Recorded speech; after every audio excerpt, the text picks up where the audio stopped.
Central Plumbing is here 24/7, 365. We want to thank our customers, family, and friends for 50 years of success. And looking forward to 50 more. Looking for the ultimate game day experience? Come to the Queen Casino in Baton Rouge. Wall-to-wall TVs mean you'll see every touchdown in HD.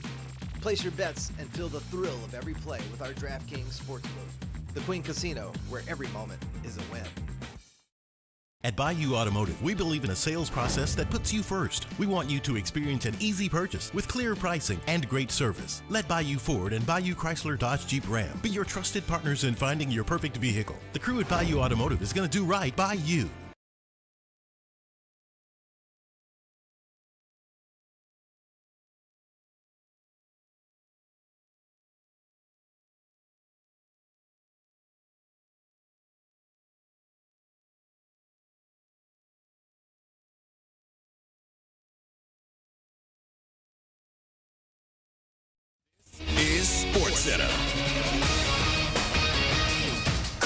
I'm Christine Lisi. When the Warriors take on the Bucks tonight, Steph Curry might not be on the floor. Coach Steve Kerr said the team has to consider resting their 37-year-old superstar because he's tired after carrying them for over a month. Curry, 7 turnovers. He missed 10 of his 14 three-point attempts in last night's loss.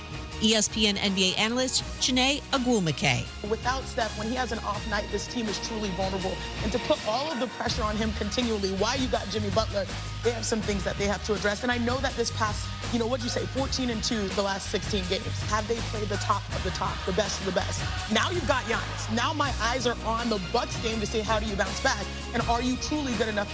Remember everything the Jets did to recruit Aaron Rodgers 2 years ago? Steelers defensive captain Cam Hayward's got no interest in doing something similar to convince the 41-year-old to sign with Pittsburgh. He said on his Not Just Football podcast, his pitch would be, either you want to be a Pittsburgh Steeler or you don't.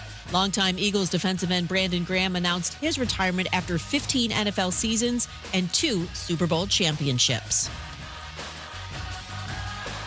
Hey, it's your resident Super Bowl champ, Chris Candy, coming up Wednesday. Everyone constantly blames Mike Tomlin for all the Steelers' issues. I'll tell you why we're focusing on the wrong Steelers employee. It's unsportsmanlike, 6 a.m. Eastern, right here on ESPN Radio, ESPN2, and ESPNU. Matt Moscona. I'm very important. After further review. Say it one more time. After further review with Matt Moscona. And here we go. Live from the Mercedes-Benz of Baton Rouge studio. Let's ride! Go!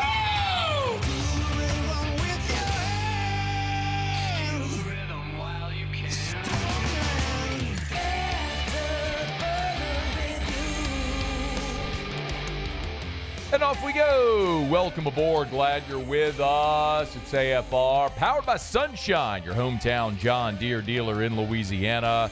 I'm Matt. You're a loser, man! Hey, shut up, kid. Paul O'Neill. They're chanting Paul O'Neill's name.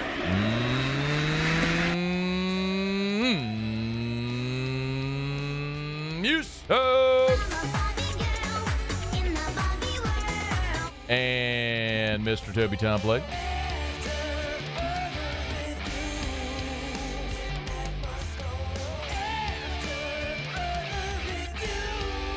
Alrighty then. We're here. Glad you are as well. Get up there and make it a good one.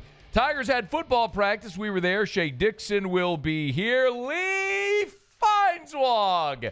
His triumphant return for a day to pick Purdue and talk about beer. Todd Walker in Hour 3. Ton to do. Let us begin as we do every single day. It's time to pop the top on another edition of AFR with Bud Light. Drink easy. Football Tigers back on the practice field Tuesday. Brian Kelly, man of his word, allowed us to watch the entire 2-hour workout. There were 2 11-on-11 team periods, and in one of them, they actually progressed the football. They had down and distance markers, officials, all that stuff. The other one was sort of situational. We got to see some 7-on-7s, a lot of individual, and they did work a good bit on special teams. Spoiler alert, they still got a problem at punter. I was standing next to Cobble. And Badger Hargett, Booms won about, great name. Booms won about 60 yards, right? He's standing at about his 15, takes the snap, booms it.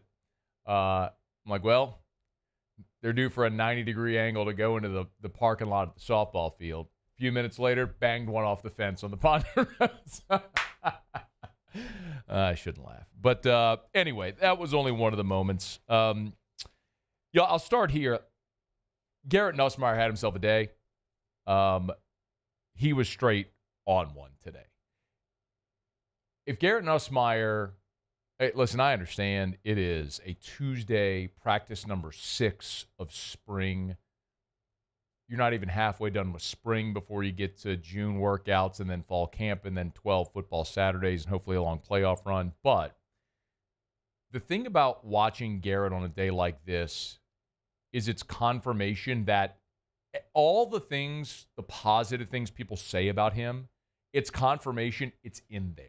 It's like, oh.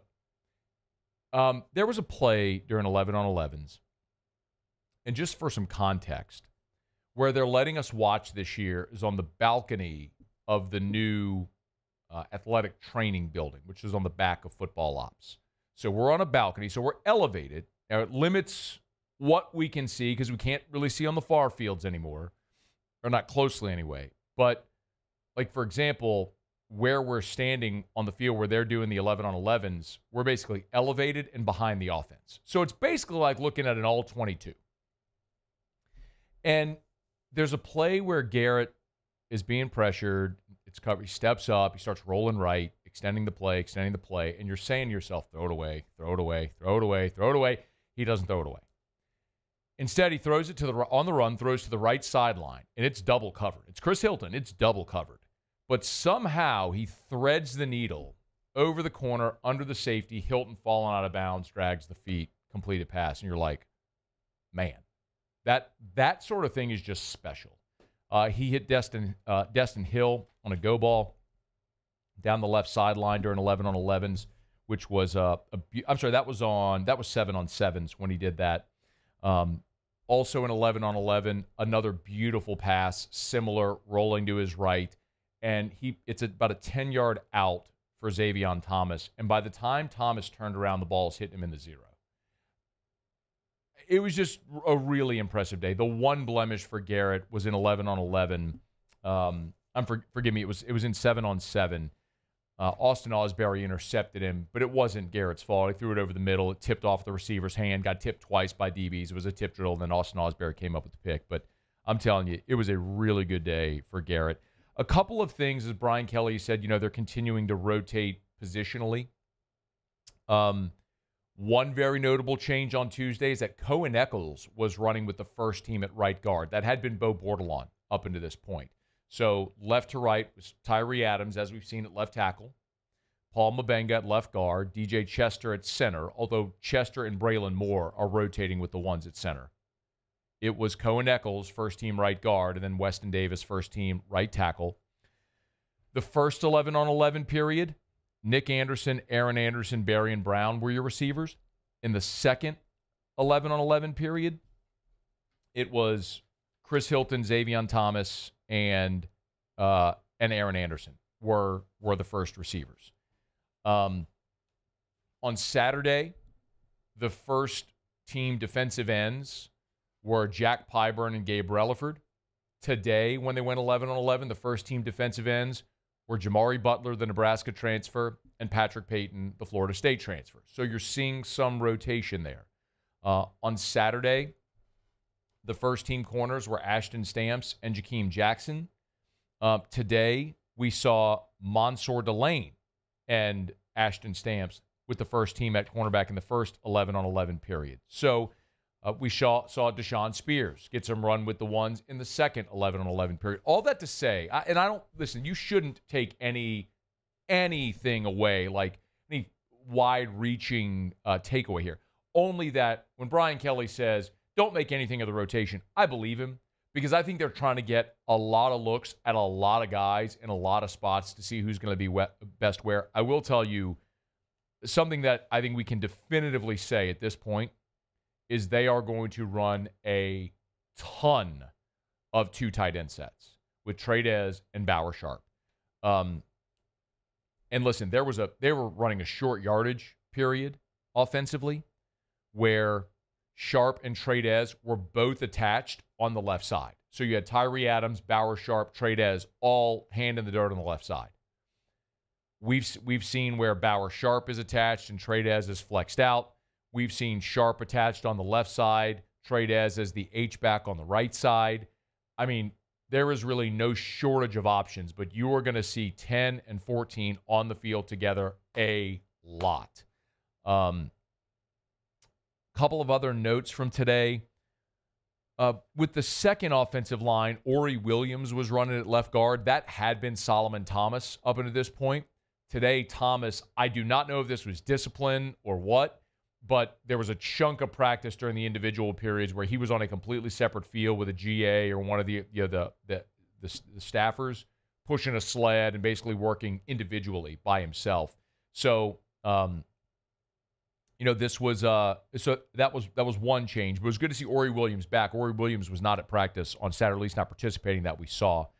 A couple of other notes from practice. I should note that there were a couple of other interceptions. Michael Turner, the last play of practice, Michael Turner had an interception on a deep ball thrown by Michael Van Buren. And it was interesting because it was a deep ball down the left sideline, and it was Barry and Brown and Michael Turner. And it looked like Brown was going to make the adjustment back to the ball. They kind of fought over it, going to the ground, and going to the ground, Turner pulled it away from him and ended up with an interception. We also saw Deshaun Spears come away with an interception during 7-on-7s. So I think that was off of Michael Van Buren. I'm looking at my notes. Forgive me, y'all. I'm pretty sure it was off Michael Van Buren, but it might have been Juwan Johnson. But I think it was Van Buren.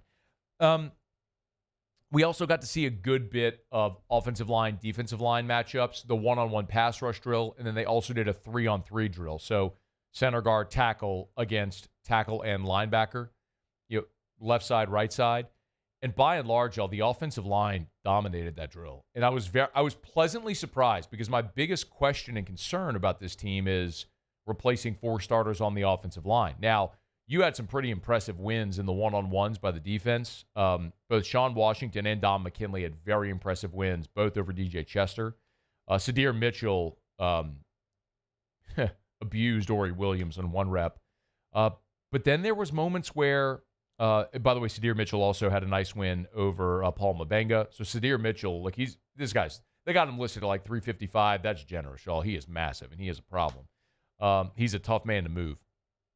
But Tyree Adams won back-to-back reps over Gabe Relaford. Listen, Gabe Relaford's awesome. He may end up being a starter on this team. And Tyree Adams, you're hoping, is going to be your left tackle. Well, Adams stonewalls Relaford. They make him go again. Boom, stonewalls him again. So those are the types of things where I look and I go, who would I rather win that rep? Because it's like, if the offense wins it, are you happy for the offense or are you disappointed in the defense? It's always kind of the inner conflict when you see the good on good with the intra-squad work. But that's one where I really want the offense, especially the offensive line, to be doing well. And because you've got a lot of veteran players that you've brought in on that defensive line at end, tackle with Mitchell, who we just mentioned, I think Don McKinley and Ahmad Bro are going to be really good. And you're going to get Jacoby and Guillory back. So I really want to see this offensive line coming along. And they were really good today. I'd say won the day over the defensive front. But the flip side of it is, when we watch the 11-on-11 periods, for example, I charted every play. If you want to see, by the way, I have at louisianasports.net. It's right there at the top of the homepage if you want to see it right now. It's the spring football practice report. The full thing is written out there. If you want to see it, you can check it out. It's all my notes. And I do have the play-by-play from the 11-on-11 period. So if you want to go check it out, you can see it's all right there in detail. So, there was a circumstance where you got to a 4th and 3, and Devon Keys brings pressure on Nussmeier. Nussmeier has to step up with a guy draped on his legs, just throws it over the middle and complete on a 4th and 3. That's a win for the defense. So there were individual moments from the offense where you look and go, man, that is really impressive. In total, I think the defense is coming along. And if I have one big takeaway through 6 practices, it's the talent on the defense is unmistakable. It is.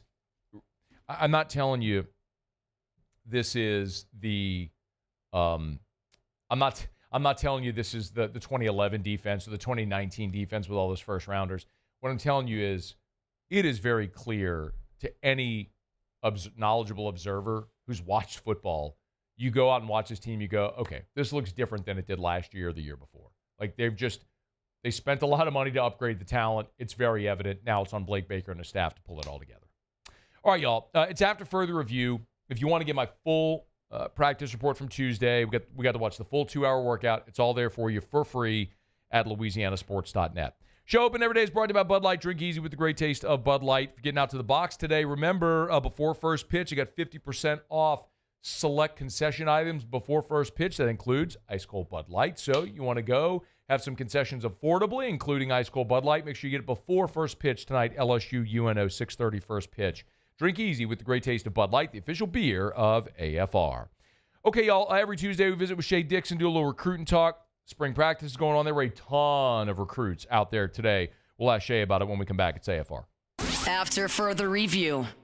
Get Gordon and get it done. It's Gordon McKernan, injury attorneys. Always encourage you to check out Gordon on all the socials. It's at Get Gordon if you want to go check him out there. They do a great job of putting up a lot of their content, especially with the G team athletes. A lot of the Tiger women's basketball players right now, as a matter of fact, especially with the NCAA tournament right around the bend. There's a really cool one-on-one with Flaugier. There's a cool sit-down with Michaela Williams as well. If you want to learn more about the Louisiana native, the number one player in the country, now sophomore, scoring machine, as the LSU women's basketball Tigers are embarking on what we hope will be another national championship. You can learn more about those players courtesy of Gordon and all of his G-team conversations that they have through his NIL deals. So go to getgordon.com or on any of the social medias at GetGordon. Again, at GetGordon, Twitter, Facebook, Instagram, TikTok. It's all there for you at GetGordon, YouTube as well. Remember, if you've been injured, you know what to do. Go to getgordon.com, get Gordon, and get it done. At Bayou Automotive, we believe in a sales process that puts you first. We want you to experience an easy purchase with clear pricing and great service. Let Bayou Ford and Bayou Chrysler Dodge Jeep Ram be your trusted partners in finding your perfect vehicle. The crew at Bayou Automotive is going to do right by you. The Windsor Senior Living Community in Mandeville, Louisiana is a beautiful, vibrant apartment community geared toward seniors. They are nestled right in the heart of Mandeville, where seniors live a more carefree lifestyle in spacious apartments with the peace of mind that comes from having a little extra help. Call the Windsor at 985-624-8040 to schedule a lunch and tour. Come see how the Windsor can be your passport to peace of mind. At Auctioner, we know healing is a team sport. That's why we've partnered with world-renowned orthopedic surgeon Dr. James Andrews to create the Auctioner Andrews Orthopedics and Sports Medicine Institute. Whether you're a professional athlete or a weekend warrior, our team of specialists are dedicated to getting you back in the game. So whatever your reasons are for reaching your personal best, we've only got one: you. Auctioner Andrews Institute. Long live you. Crime has serious consequences, but anyone can make a mistake. If you find yourself in trouble with the law, know that you have rights, and it's okay to demand them. The law offices of O.C. Brown are here to protect you and your rights. Felony or misdemeanor, DUI or drug charge. No matter what crime you're accused of, you still have rights. Let the law offices of O.C. Brown uphold them. Call 225-343-1111. Your law firm for a lifetime. Family-owned and community-driven. Service Chevrolet Cadillac, a legacy you can trust since 1972.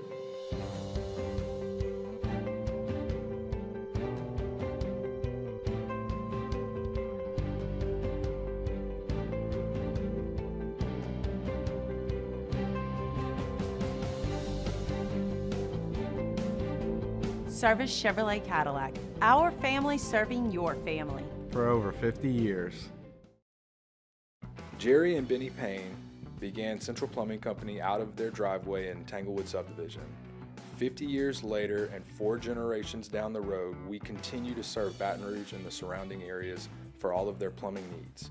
Residential, commercial, industrial, or hospitality, Central Plumbing is here 24/7, 365. We want to thank our customers, family, and friends for 50 years of success. And looking forward to 50 more. Gulf Coast Bank and Trust is giving our customers the power to bank anywhere, anytime during this challenging event. And we're right there with you. Our mobile banking. After further review, powered by Sunshine, your hometown John Deere dealer in Louisiana.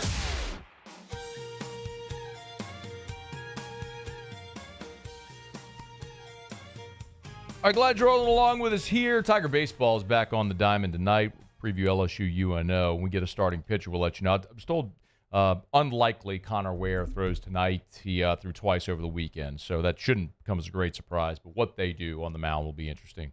As we know, we'll let you know. Shea Dixon on 3, the Bengal Tiger, is with us, as he is every Tuesday. Shady, how are you, man?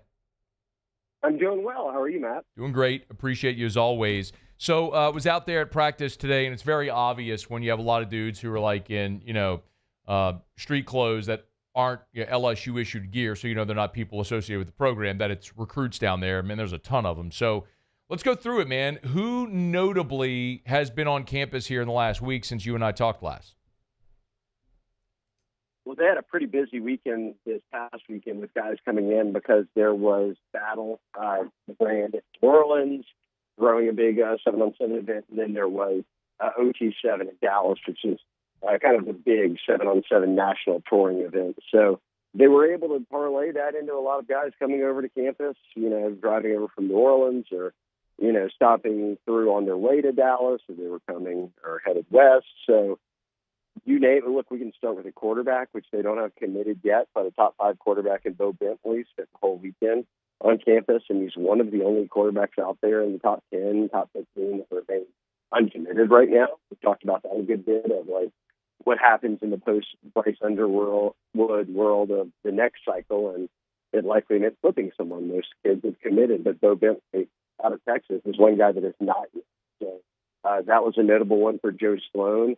And then 2 of their biggest wide receiver targets, Matt, Boobie Feaster, a Louisiana native, who plays his football in East Texas, but he also plays it at DeSoto, which is a school that LSU's obviously recruited very well at. Jalen Mills.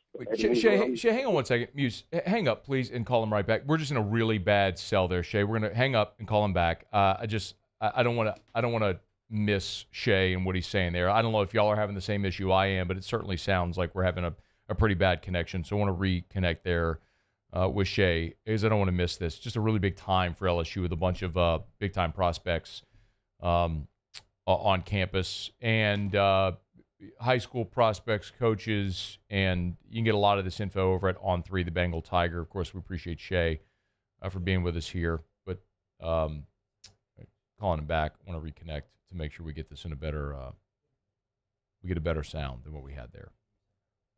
All right, good? Okay, all right, we got Shea back. All right, Shea, so you mentioned Bo Bentley. You were starting to talk about the receivers, and we kind of lost there. So if you would just maybe start over talking about the receivers that were here? Yeah, you caught the quarterback talk, right? Yes, but it was a little hit or miss. But Okay. you sound great. You sound great right now. Here.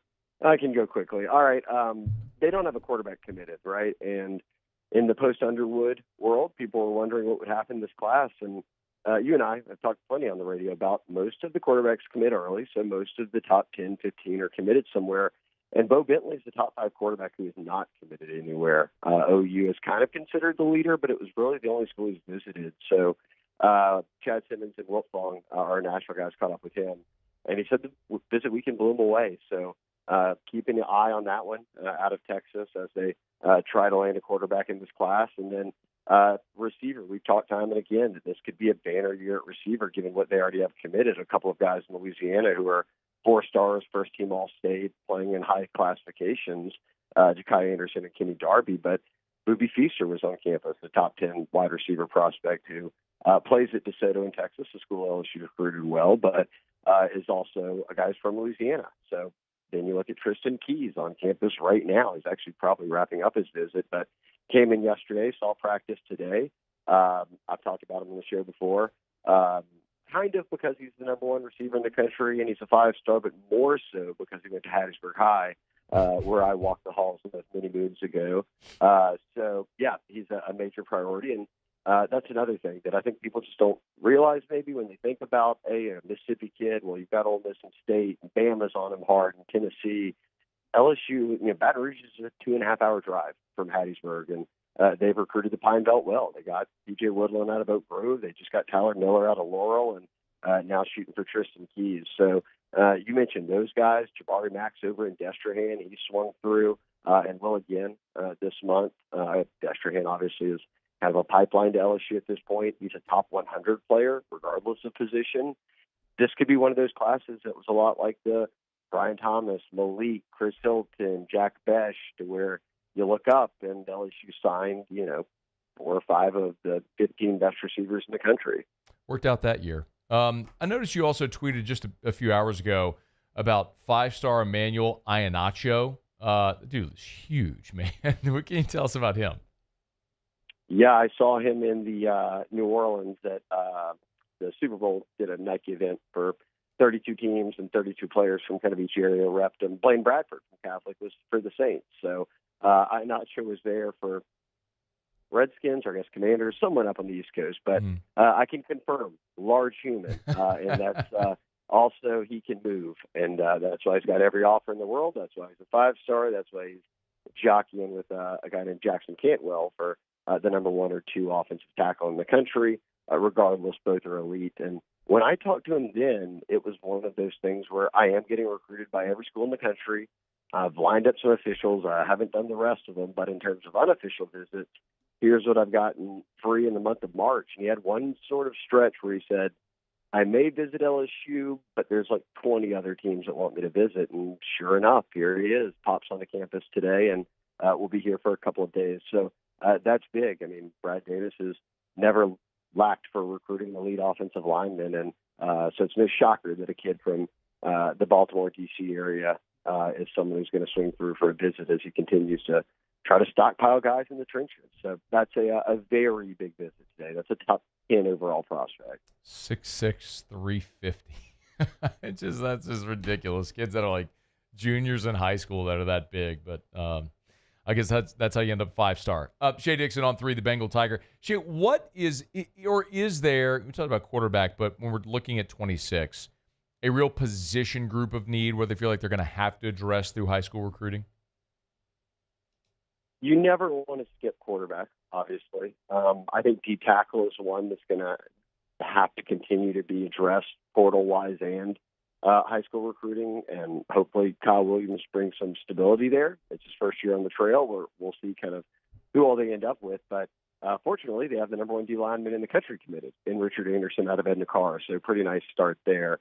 But I kind of have always answered this, or even when I think about it myself, and ask sources or whomever it might be, and it falls back on what do we look at right now and say this is the issue, or you'd like more depth here.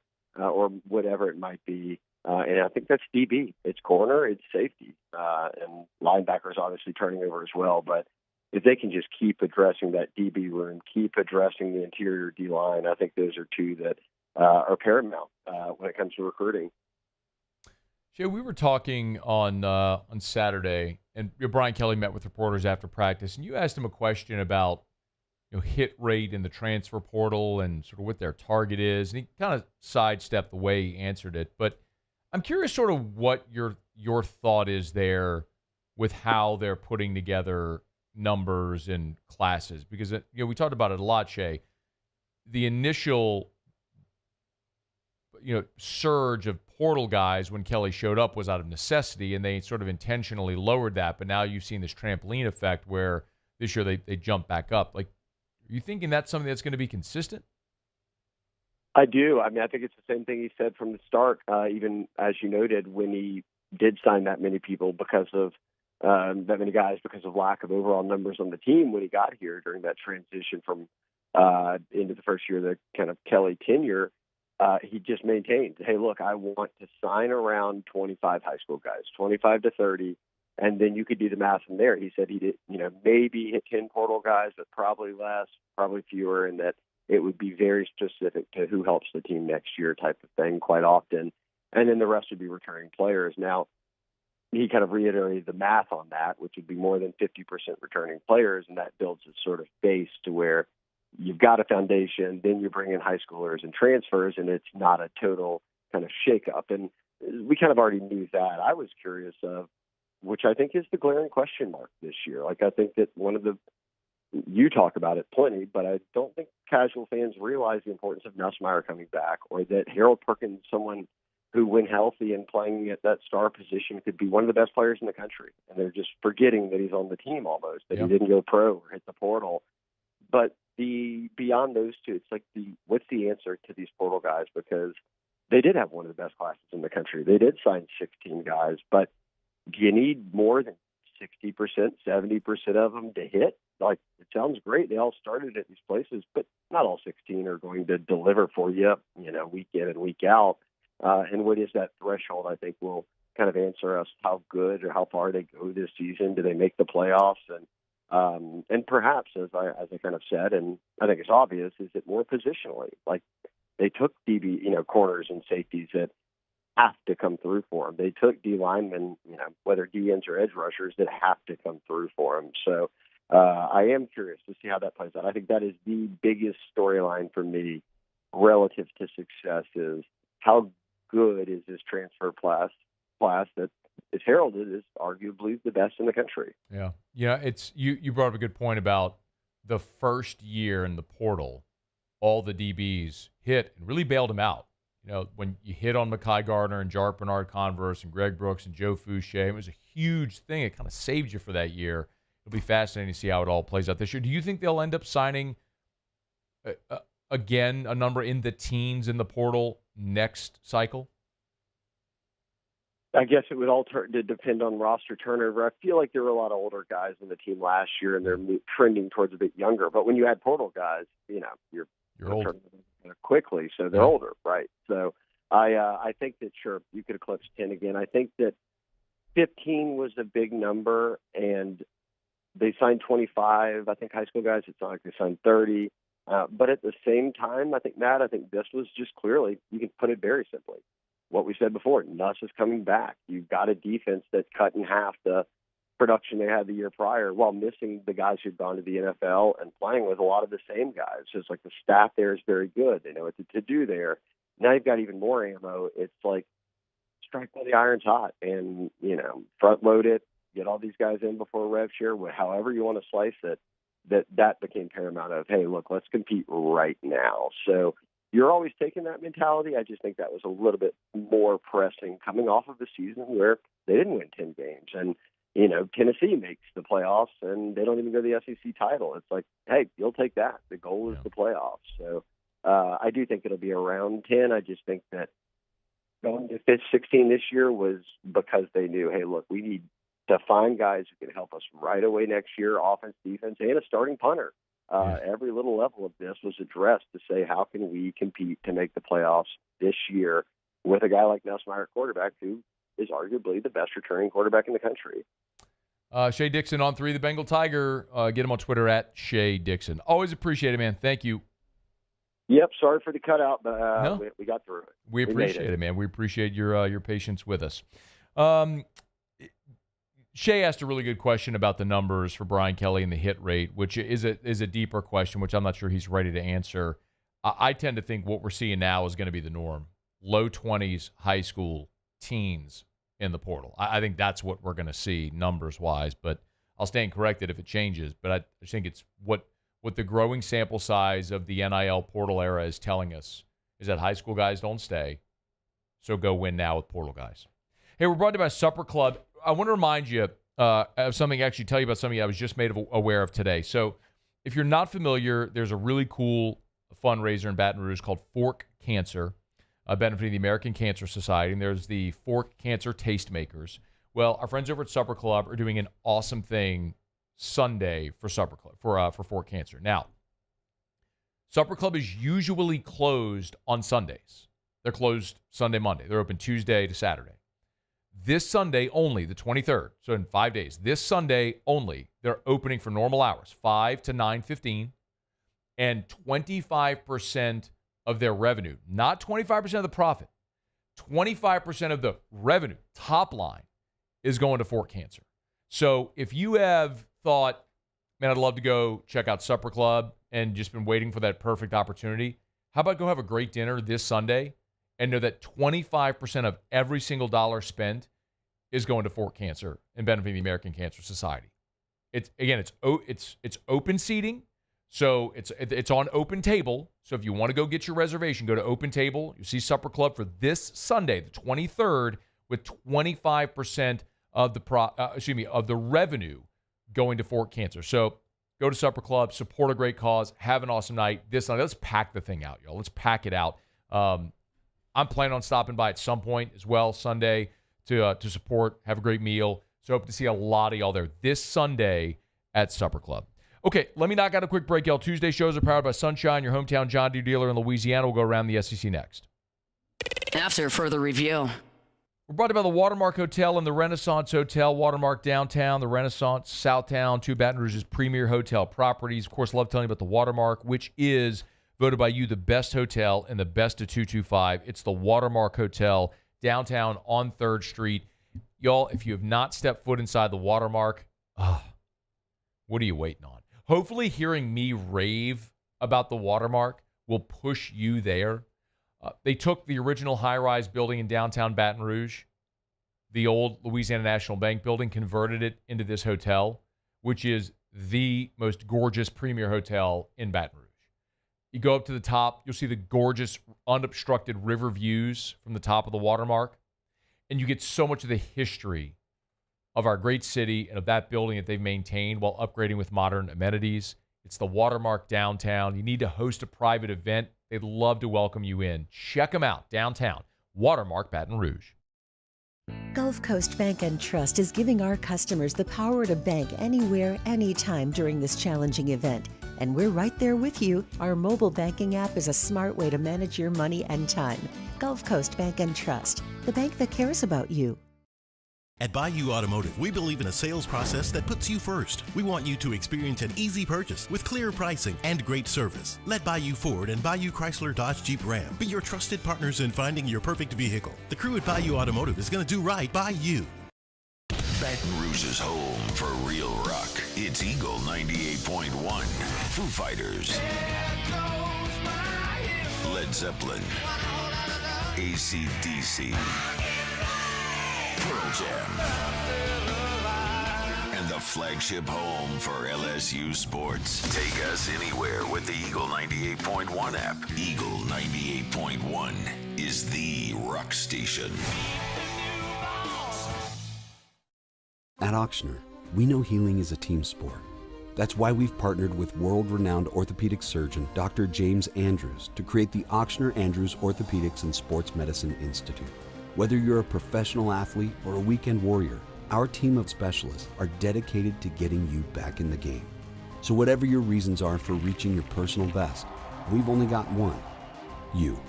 Auctioner Andrews Institute. Long live you. Crime has serious consequences, but anyone can make a mistake. If you find yourself in trouble with the law, know that you have rights, and it's okay to demand them. The law offices of O.C. Brown are here to protect you and your rights. Felony or misdemeanor, DUI or drug charge. No matter what crime you're accused of, you still have rights.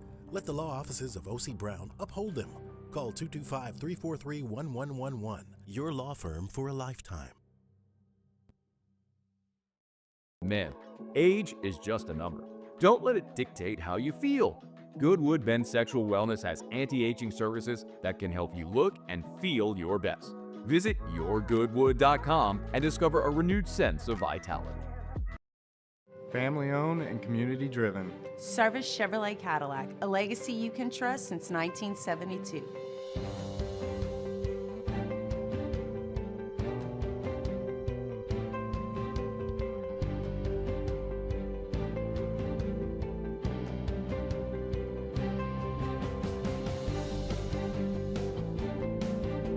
Service Chevrolet Cadillac, our family serving your family. For over 50 years.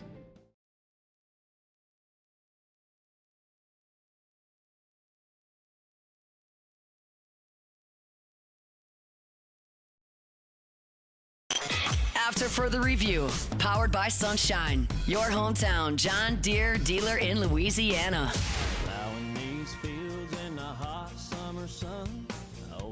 Get you a deer! SunnyQuip.com. Spring's here. It's time, y'all. You want all that farm equipment? You already know. Maybe you need that zero-turn mower? A gator? Whew. Nothing like it, y'all. Sunshine, your hometown John Deere dealer in Louisiana. SunnyQuip.com. Studio's all green here on Tuesdays. Paul, go to the big wide shot up there. Show everybody the green studio, how green everything. It's like if only yesterday was powered by sunshine. Yesterday was St. Patty's Day. Or maybe if St. Patty's Day was Tuesday, then we could have all the green in here. That look really good. Love all that green. That John Deere green. I think it's our best set. I really do. This one. The panels look good too. Mm-hmm. It's like a tractor behind me. This one in Friday with Don Juan, because like the cigar. Yeah, that one's good too. The cigar ash is awesome. It's the panel really, is like it's like a cigar behind the screen. Yeah, love it. All the amber colors. There was actually a Lynn Rollins line this weekend. He called the sky cigar ash. I heard that. Oh, really? So you didn't go? No, that was Friday. I believe when that was. So of course I didn't go because I was here.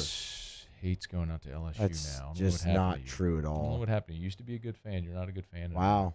Wow. You're not a good fan anymore. You don't go anymore. That's inaccurate. I mean, you don't. I think you didn't go. You went once this weekend, right? I did go once this weekend. You bailed on them twice. No, I didn't bail on them Friday. They had to move the game, and I had to be here. Otherwise, I'd have been there twice. You could have gone after the show. They started at 4. They started at 4:30. 4:30. So there you go, 4:30. Well, there was like 3 innings left. Yeah, you could have gone. Use hates LSU. Spread the word. Wow.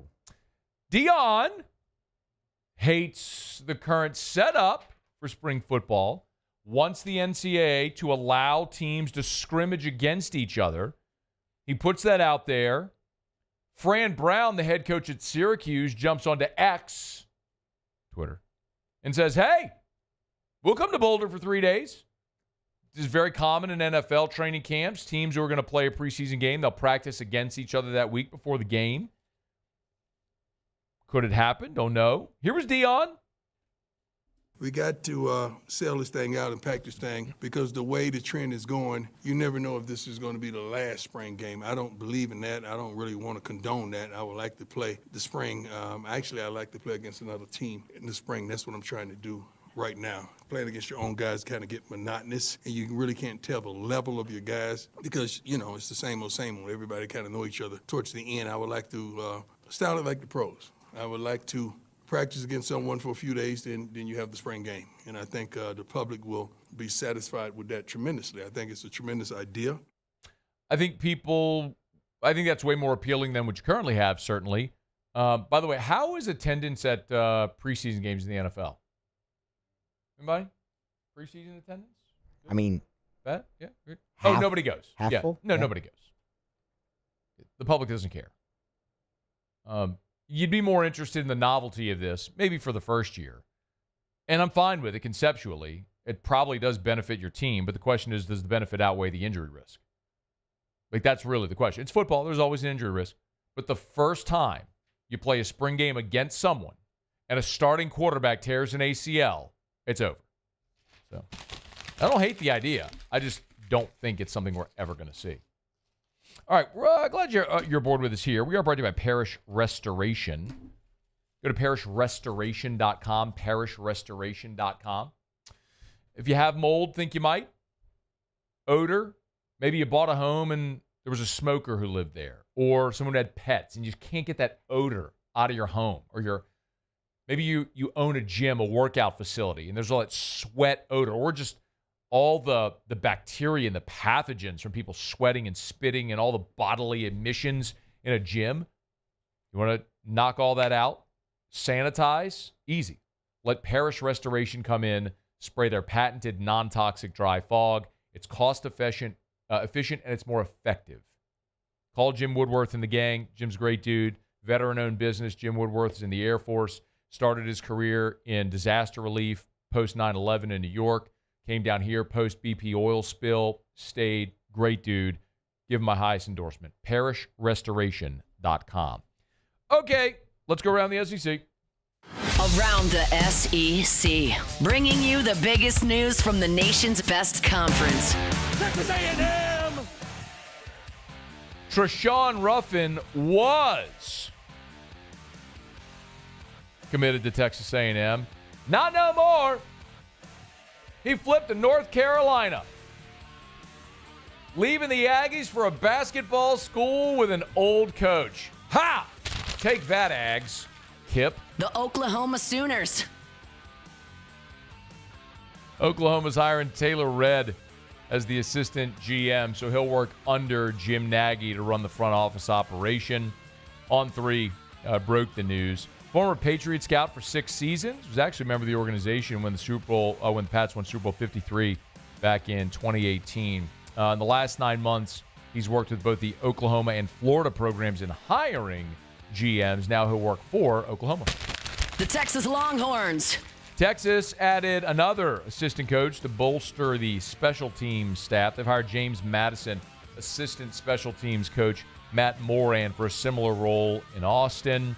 Spent a lot of his time in previous stops, App State recently, prior to JMU, Boston College, Stanford, Rutgers, and Albright College in PA. The Kentucky Wildcats. Kentucky guard Lamont Butler will be available for the NCAA tournament. Coach Mark Pope confirmed the news to John Rothstein over at CBS.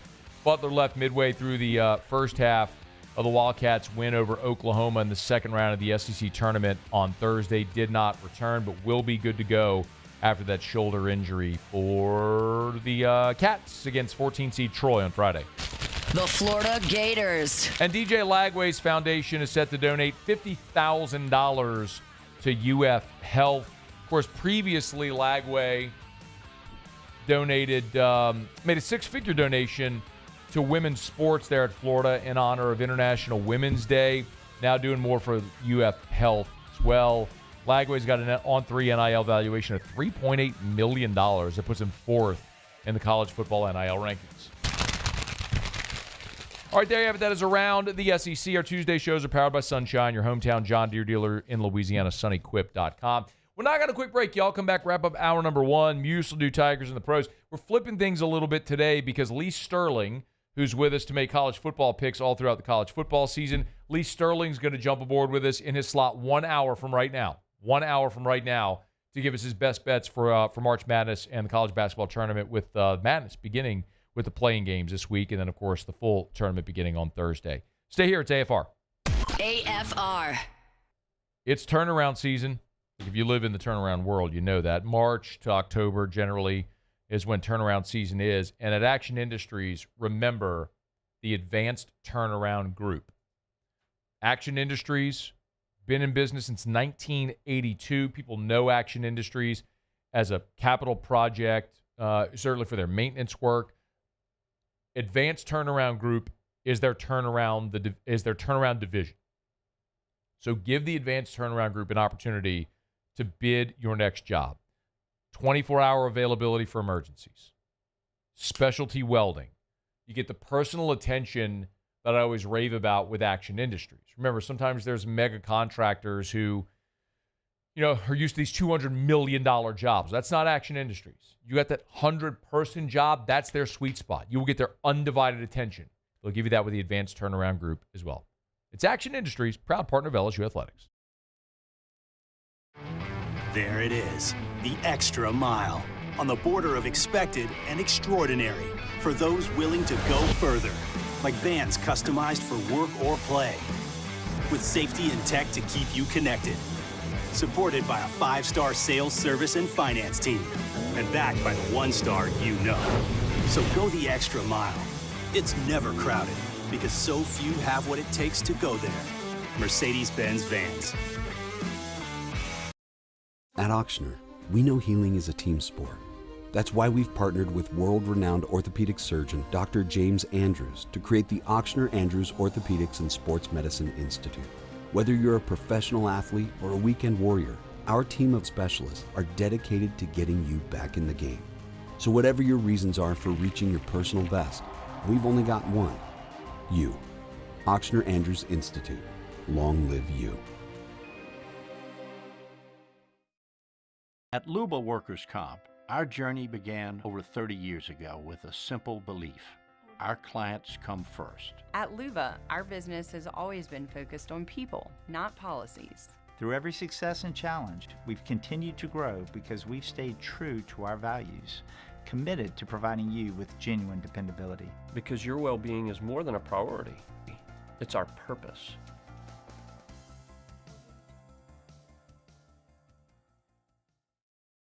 Breck teamed up to reimagine your parks, and you imagined big. With your help, we went to work, creating 12 beautiful community parks across the parish. A family-sized water park, miles and miles of trails, and parks just for your dogs. There are more places to splash, to explore, to run wild, and even soar. You imagined, we delivered. Gold. Breck, your #1 park system in the nation. It's not just a game, it's a religion. You've got your team colors, team swag, and now your very own website, LouisianaSports.net. Everything LSU, Saints, and Pelicans. Sports on demand. In-depth coverage by sports writing pros with continuously updated news. And with the LouisianaSports.net newsletter, you get pinged directly with top trending stories. Best of all, now and always, no paywall. It's free. LouisianaSports.net, powered by 104.5 ESPN Baton Rouge. Your home for Louisiana sports. ED, low T, or simply seeking to optimize your health and performance? Goodwood Men's Sexual Wellness offers a range of discreet services to address your specific needs. We empower men to reclaim their health and confidence. Visit yourgoodwood.com.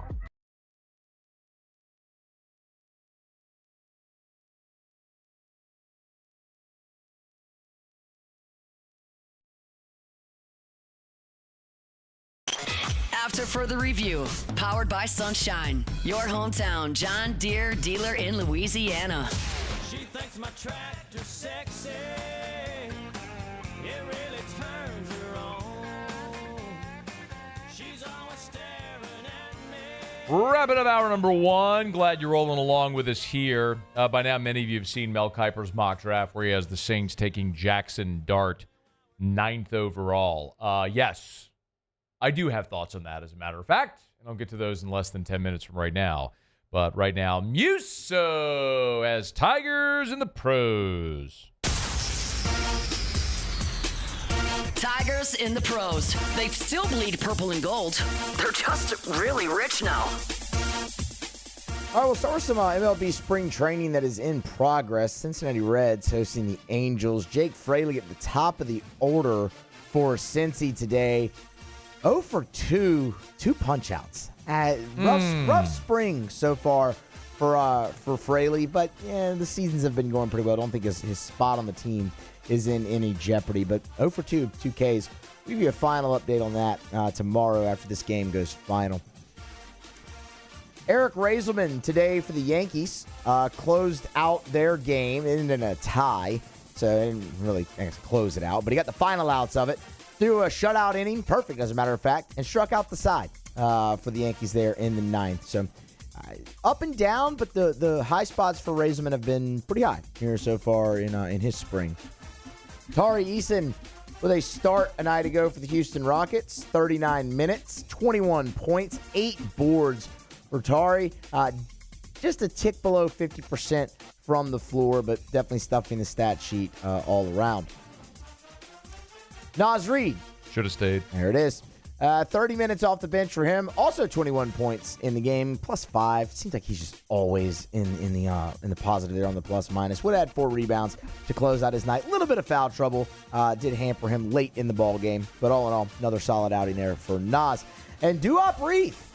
Hey! Off the bench a night ago for the Trailblazers. 15 points. And put him tied for the third leading scorer in the ball game for Portland there in that one. Shot just a tick below 50%. How about Duop? 50% from 3, though. I don't remember him stepping back and knocking down threes at LSU.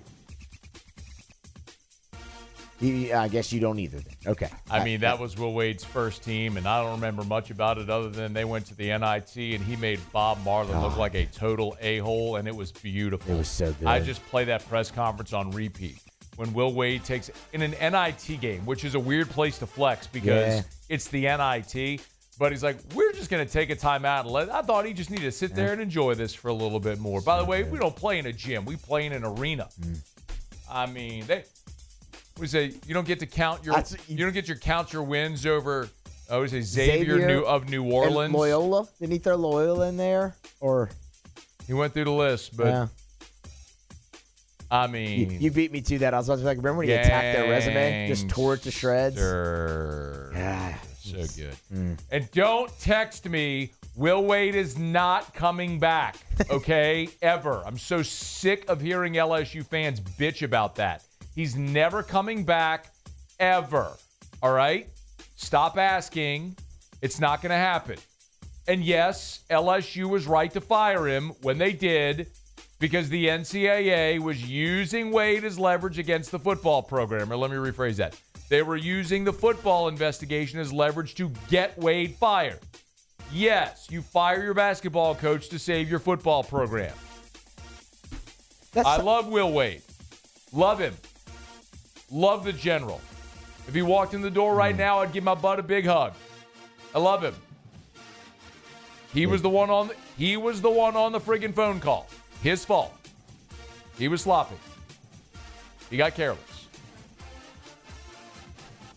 That's Tigers in the Press. Presented by the Williamson Eye Center, 924-2020, 924-2020, or WilliamsonEye.com, WilliamsonEye.com. If you want to ditch the contacts and glasses forever, because, of course, you want to ditch the contacts and glasses forever. Who wants to shove contact lens in their face? Who wants to have to reach for glasses every time you want to look at a menu? Who wants to have to reach on the end table for glasses so you can see to go take a leak in the middle of the night? Nobody. You know what I do now? I wake up and I see, and it's awesome.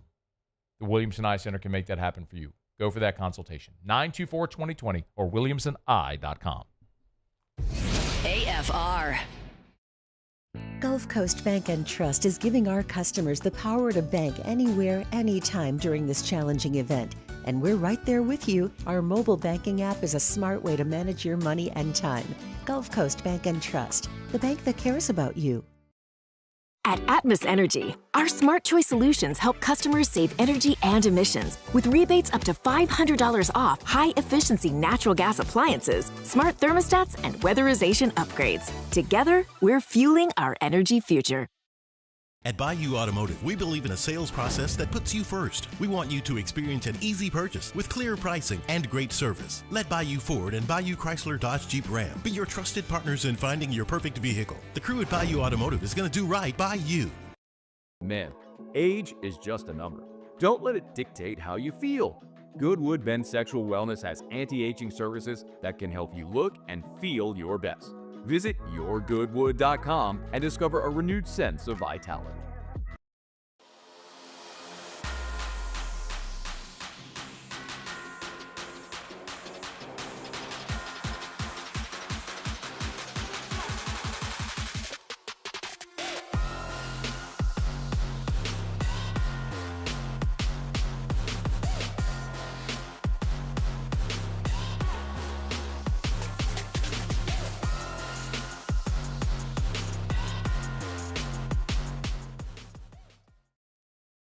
Jerry and Benny Payne began Central Plumbing Company out of their driveway in Tanglewood Subdivision.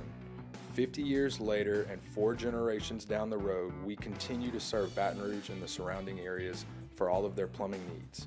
Residential, commercial, industrial, or hospitality, Central Plumbing is here 24/7, 365. We want to thank our customers, family, and friends for 50 years of success. And looking forward to 50 more. At Auctioner, we know healing is a team sport. That's why we've partnered with world-renowned orthopedic surgeon Dr. James Andrews to create the Auctioner Andrews Orthopedics and Sports Medicine Institute. Whether you're a professional athlete or a weekend warrior, our team of specialists are dedicated to getting you back in the game. So whatever your reasons are for reaching your personal best, we've only got one: you. Auctioner Andrews Institute. Long live you. Looking for the ultimate game day experience? Come to the Queen Casino in Baton Rouge. Savor game day platters and snacks, plus drink specials at 1717 Kitchen and Cocktail. So come out for game day and let our team make you the MVP. The Queen Casino, where every moment is a win.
Is SportsCenter.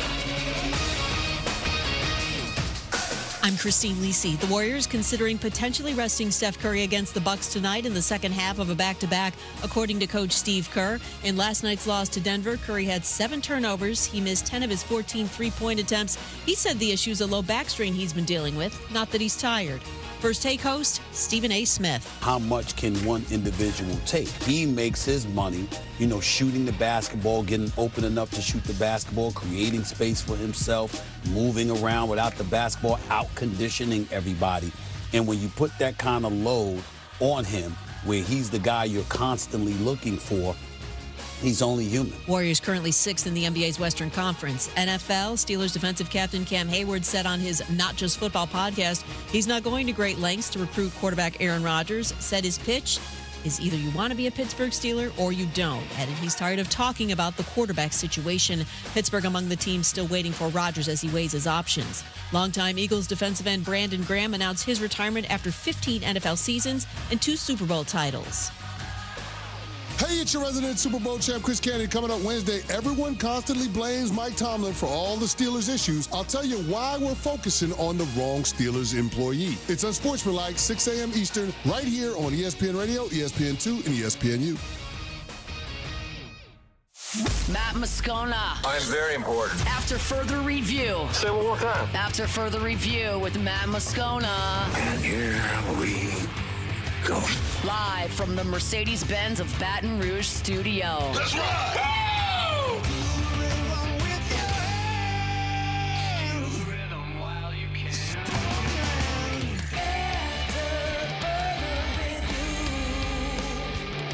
Hour 2, off we go. Welcome aboard. Glad you're with us. It's AFR, powered by Sunshine, your hometown John Deere dealer in Louisiana. I'm Matt. This is Shaq O'Neal, and I hate Matt. Paul O'Neal. Chanting Paul O'Neal's name. You soup. And Mr. Toby Tumplay.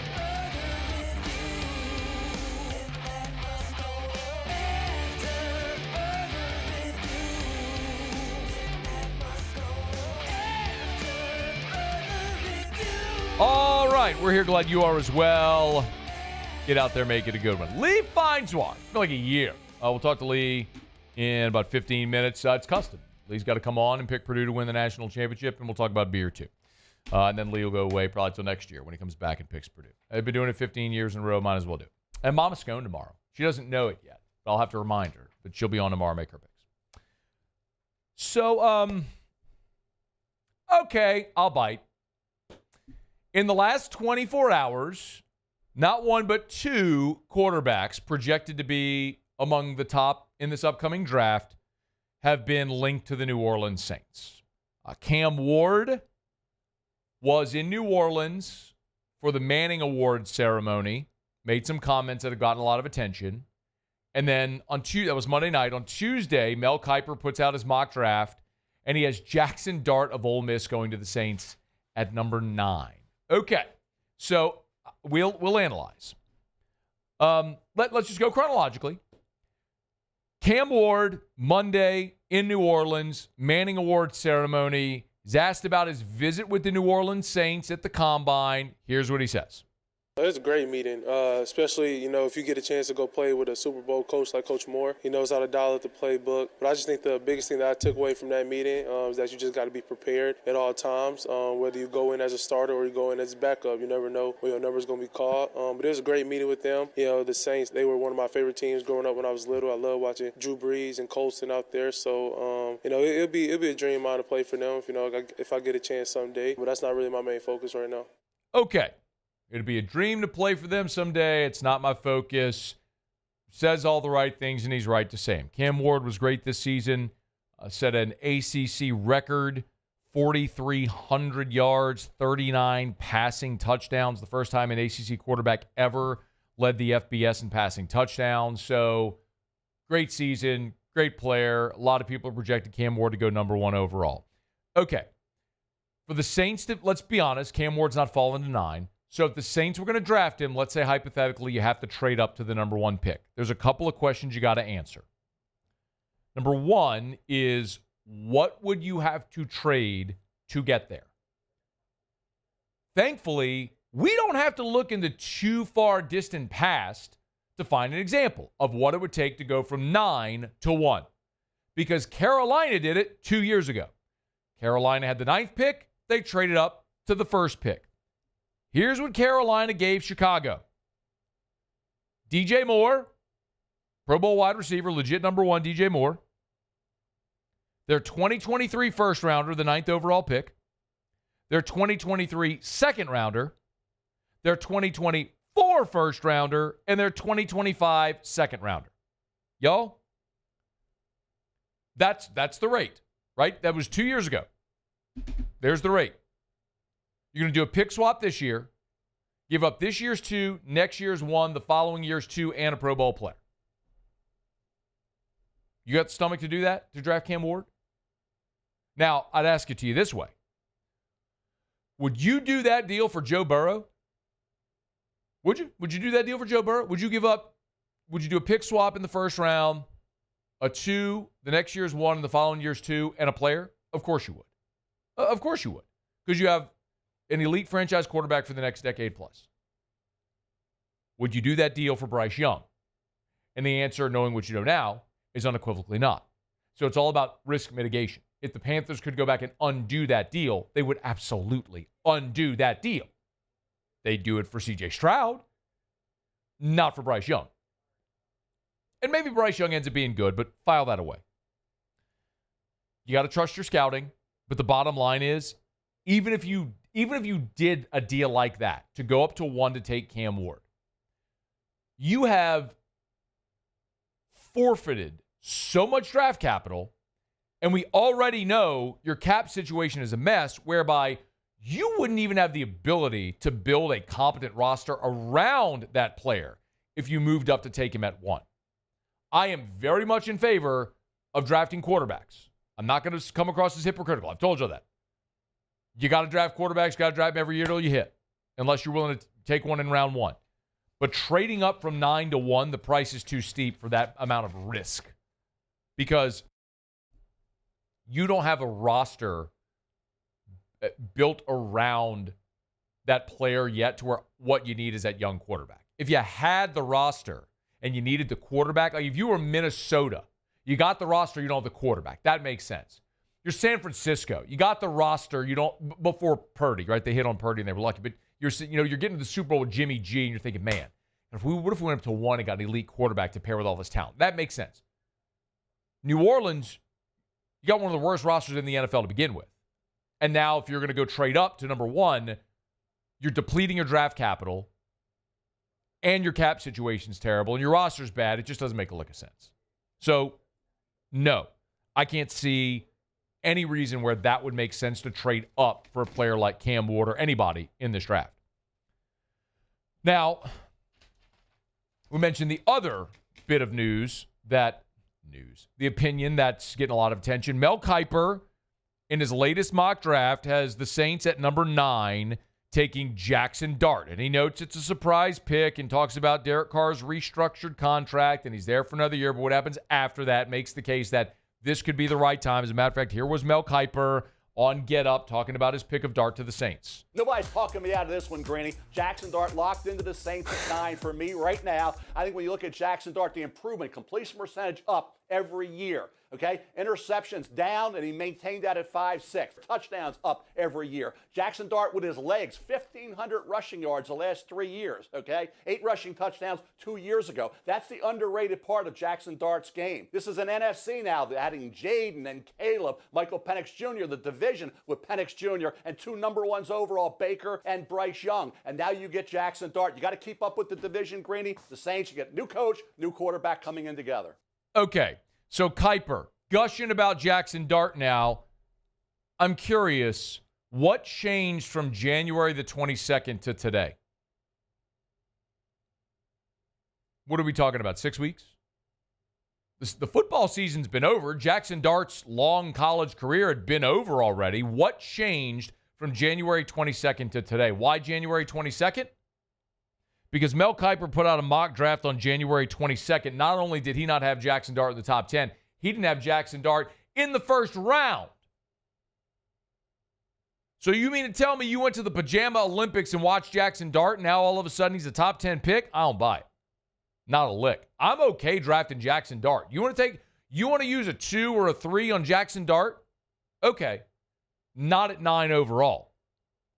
How in the world, Mel Kiper, do you get to that conclusion where you go from a guy being outside of round 1 a month ago, not at the start of his, this isn't a Joe Burrow at the start of the 2019 season where he's a day 3 pick, boom, hits the parabolic run up, and then now he's the first pick. It ain't that. This is last month, right? Or 6 weeks ago. So there's 3 questions. Number 1, do you think Dart's a top 10 pick? He was productive in Lane Kiffin's offense, and Lane Kiffin's coached a lot of good quarterbacks to productive seasons. Blake Sims, Jake Coker won a national championship with Lane Kiffin calling plays. Jalen Hurts is a freshman. Matt Barkley at USC. Now Jaxson Dart. He's had good ones, no doubt. But again, massive jump. I don't know what the Saints board looks like. I don't think they'll have Jaxson Dart as a top 10 pick. Number 2 is, where do the Saints value Jaxson Dart? They did interview Dart at the Senior Bowl, so they are certainly curious about Dart, if not altogether interested. But the real question is, at what level do you think this is a top 10 pick? Does Jaxson Dart fit Kellen Moore's style?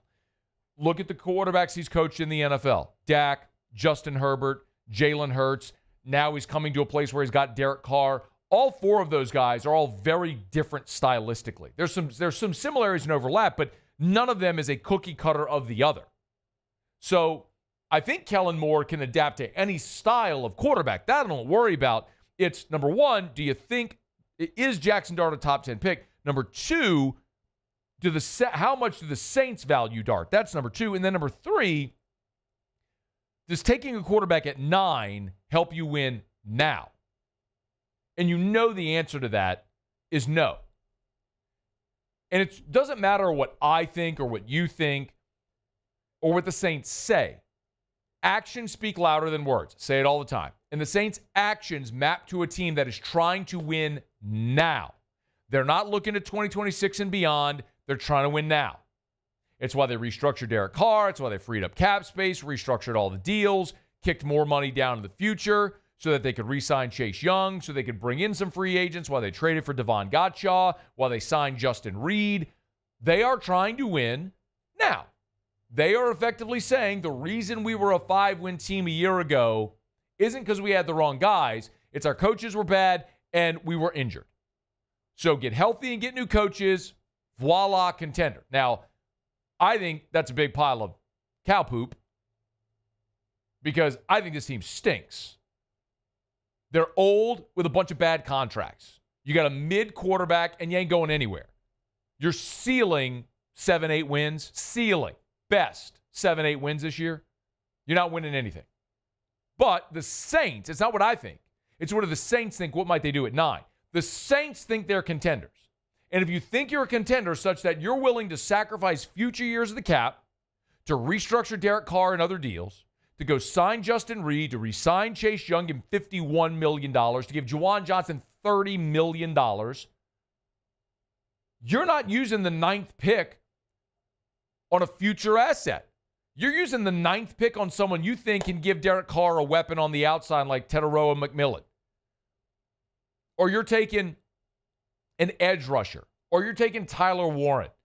Like, that's what they're going to do at 9. Anything other than that would stun me. Listen, if they feel like Jaxson Dart is the next Joe Burrow, awesome. Take him. And I'd be okay with that. I'm not okay trading up for Cam Ward. If you go through your scouting process and you think Jaxson Dart is a top 10 pick and has that kind of grade and you take him, okay. I mean, Saints have taken a first-round pick on a quarterback once in their history. It's never happened in my lifetime. I was born in 82. I'm 42 years old. They've never taken one in my lifetime. It's staggering. So, yeah, if you see one and you're committed to him bullish, pull the trigger. Falcons just did it. Everybody laughed at him. But if they hit on Penix, nobody's going to be laughing in hindsight. Everybody laughed at the Packers when they took Aaron Rodgers and Jordan Love because they had quarterbacks. They took a player they liked and it worked. So if you love him, okay, take him at 9. You can't move up because you can't give up all those assets to do it. But if you love the player at 9, great. I just don't think the Saints love the player at 9. And I think they're trying to take someone that's going to help win now because that's what all their actions map to. Maybe Kuiper's out there just getting clicks. All right, it's after further review. How about it, y'all? Lee Feinswog picks Purdue to win the national championship and talks about beer. Next on AFR. AFR. And you can get a lot of that beer over at Rouse's, the official supermarket of the New Orleans Saints, Rouse's.com. Rouse's.com. Y'all get on by Rouse's. Which Rouse's? Any Rouse's. They got 70 of them from Lake Charles to Orange Beach and points in between. Of course, maintaining their local ownership, continuing to grow, sourcing locally. I love telling you about Rouse's. What an awesome place. What an awesome community partner Rouse's is and has been for over 100 years now. Go to Rouse's.com to find the location nearest you. You can download the Rouse's app as well. Get on by Rouse's, the official supermarket of the New Orleans Saints. And y'all, we're heading toward another Friday in Lent. If you're looking for a seafood option, remember, hot and boiled kiosk. They got boiled crawfish every day. They got boiled shrimp every day. Corn, potatoes, all the sides that you would need as well. And I love the seafood spectacular that they have. For just $9.99 a pound, you can load up your trays. Rouse's, this feels like home. There it is, the extra mile. On the border of expected and extraordinary. For those willing to go further. Like vans customized for work or play. With safety and tech to keep you connected. Supported by a 5-star sales, service, and finance team. And backed by the 1-star you know. So go the extra mile. It's never crowded because so few have what it takes to go there. Mercedes-Benz Vans.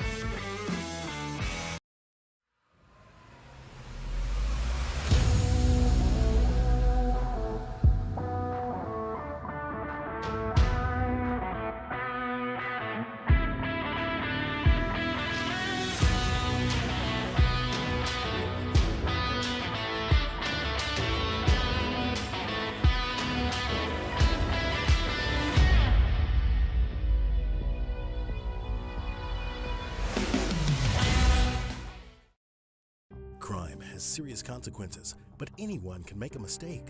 If you find yourself in trouble with the law, know that you have rights, and it's okay to demand them. The law offices of O.C. Brown are here to protect you and your rights. Felony or misdemeanor, DUI or drug charge. No matter what crime you're accused of, you still have rights.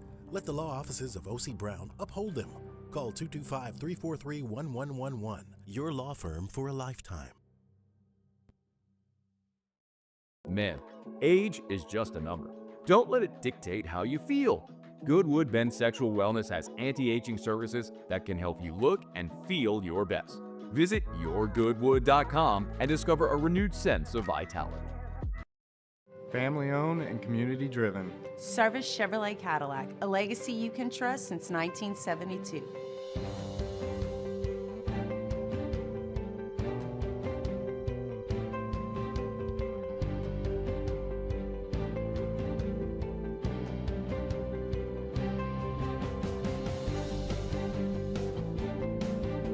Service Chevrolet Cadillac, our family serving your family. For over 50 years.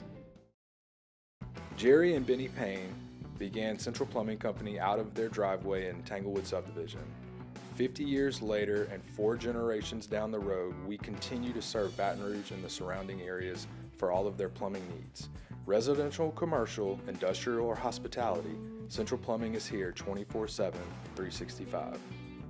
We want to thank our customers, family, and friends for 50 years of success. And looking forward to 50 more.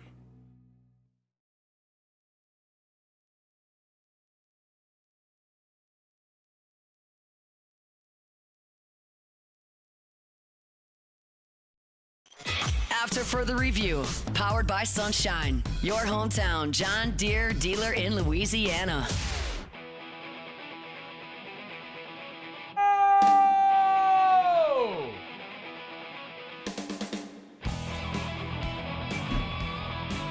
Certified banger! Oh, bringing me back. An old bearded man, actually a mustachioed man back in the day, sitting on a recliner at the 50-yard line at Tiger Stadium, talking nonsensically in a small studio with people asking bad questions and wasted time generally. But my goodness, do I love him. Brings me back.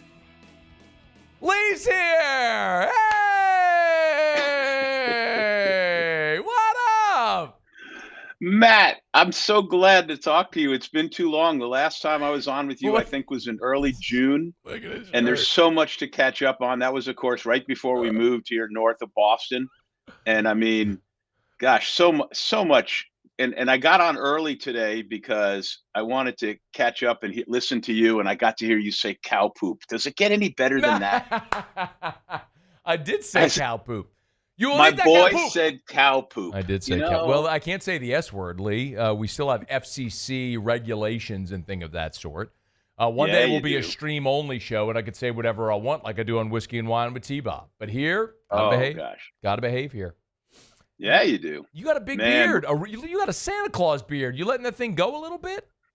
It was trimmed up about a week ago, but it grows fast, and it's not getting any darker, as you can see. But, it's good. Can you fill everybody in on, I mean, you were here and then you were gone, and we never really told people why you were gone. And I don't know that you wanted, word out there, whatever, like we discussed. So what do you want to, what are you comfortable saying? Oh, I just didn't want a farewell tour over America and making a big deal out of it as we were leaving. But, and I didn't know if you and I would continue doing this. And I didn't even know how long I'd keep doing Sports 225, which I did right up till the end of the year. And then it was just too much. But we left in June here. We live in a town called Swampscott, Massachusetts. It's about 12 miles north of downtown Boston on the North Shore. We're right near the ocean.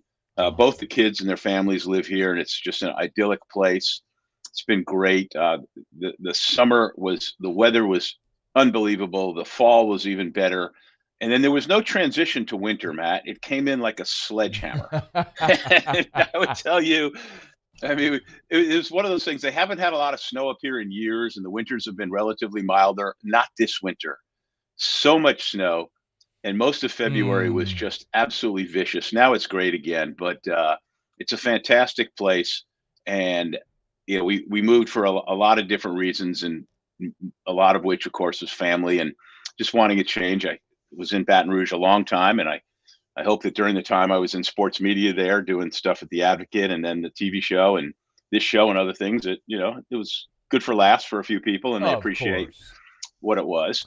And but when we left, it's been like life in a blender. And the reason was we got up here around June 15th. And of course, when you move, there's so much to consider. and a lot of boxes to unpack and furniture to decide where it's going. And then 5 weeks later, I was in Paris for 3 weeks for the Olympics, covering every USA volleyball men's and women's indoor match and a couple on the beach, and where I saw LSU's Taryn Cloth and Kristen Nuss. And Scott Rabelais and I got to hang out a little bit in Paris. Fletcher Mackel, I saw him. It was not a large Louisiana media contingent in Paris. But I got home, and they didn't send 10 me, days later was the start of the NCAA volleyball season, which, the old, covering volleyball is such a big deal. But I will tell you that on an early Midwestern trip, I stopped at Purdue for a couple of matches and stayed with the coach there, a guy named Dave Shondell, at his house. And we were sitting up having a beer, and I was telling the story about how every year in March, back in Baton Rouge, I'd go on the radio with this guy, Matt Moscona, and every year, no matter whether they were good, bad, or indifferent, I'd pick Purdue to win the national championship. Love it. And of course, he was just loving it. And I was telling him, Dave, I don't own anything that says Purdue on it. And Dave hooked me up, hence wearing this Purdue shirt. If you're listening, not watching, Lee is wearing a white Purdue coach's polo with the Block P logo and Purdue underneath it. Very proudly, it matches the white beard, which is great to see. You look great, though, man. It's great. And the hair. Yeah, well, I'm still, so you don't miss out on any of it. I'm still training hard for water polo. World Masters are coming up this summer in Singapore. Can't wait. How about that? So and good.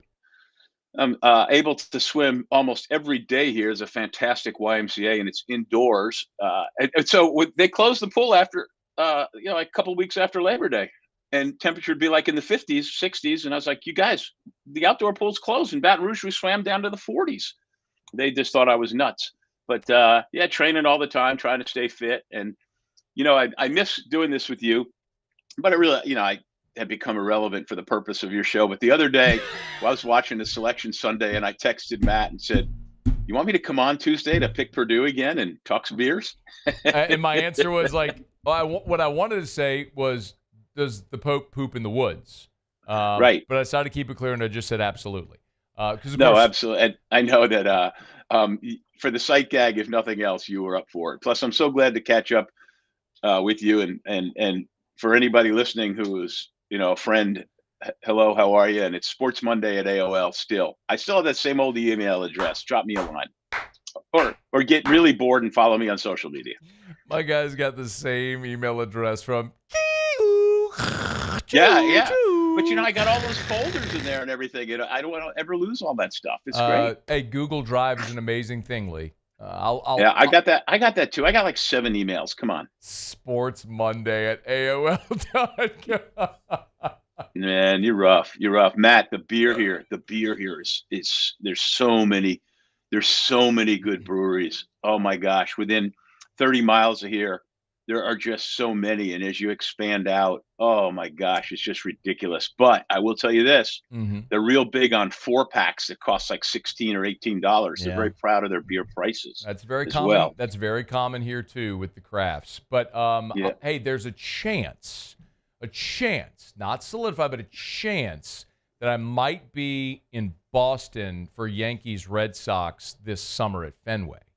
So if I do make it there, you best believe I'll ring you and we'll go drink some beers. Yeah, we will.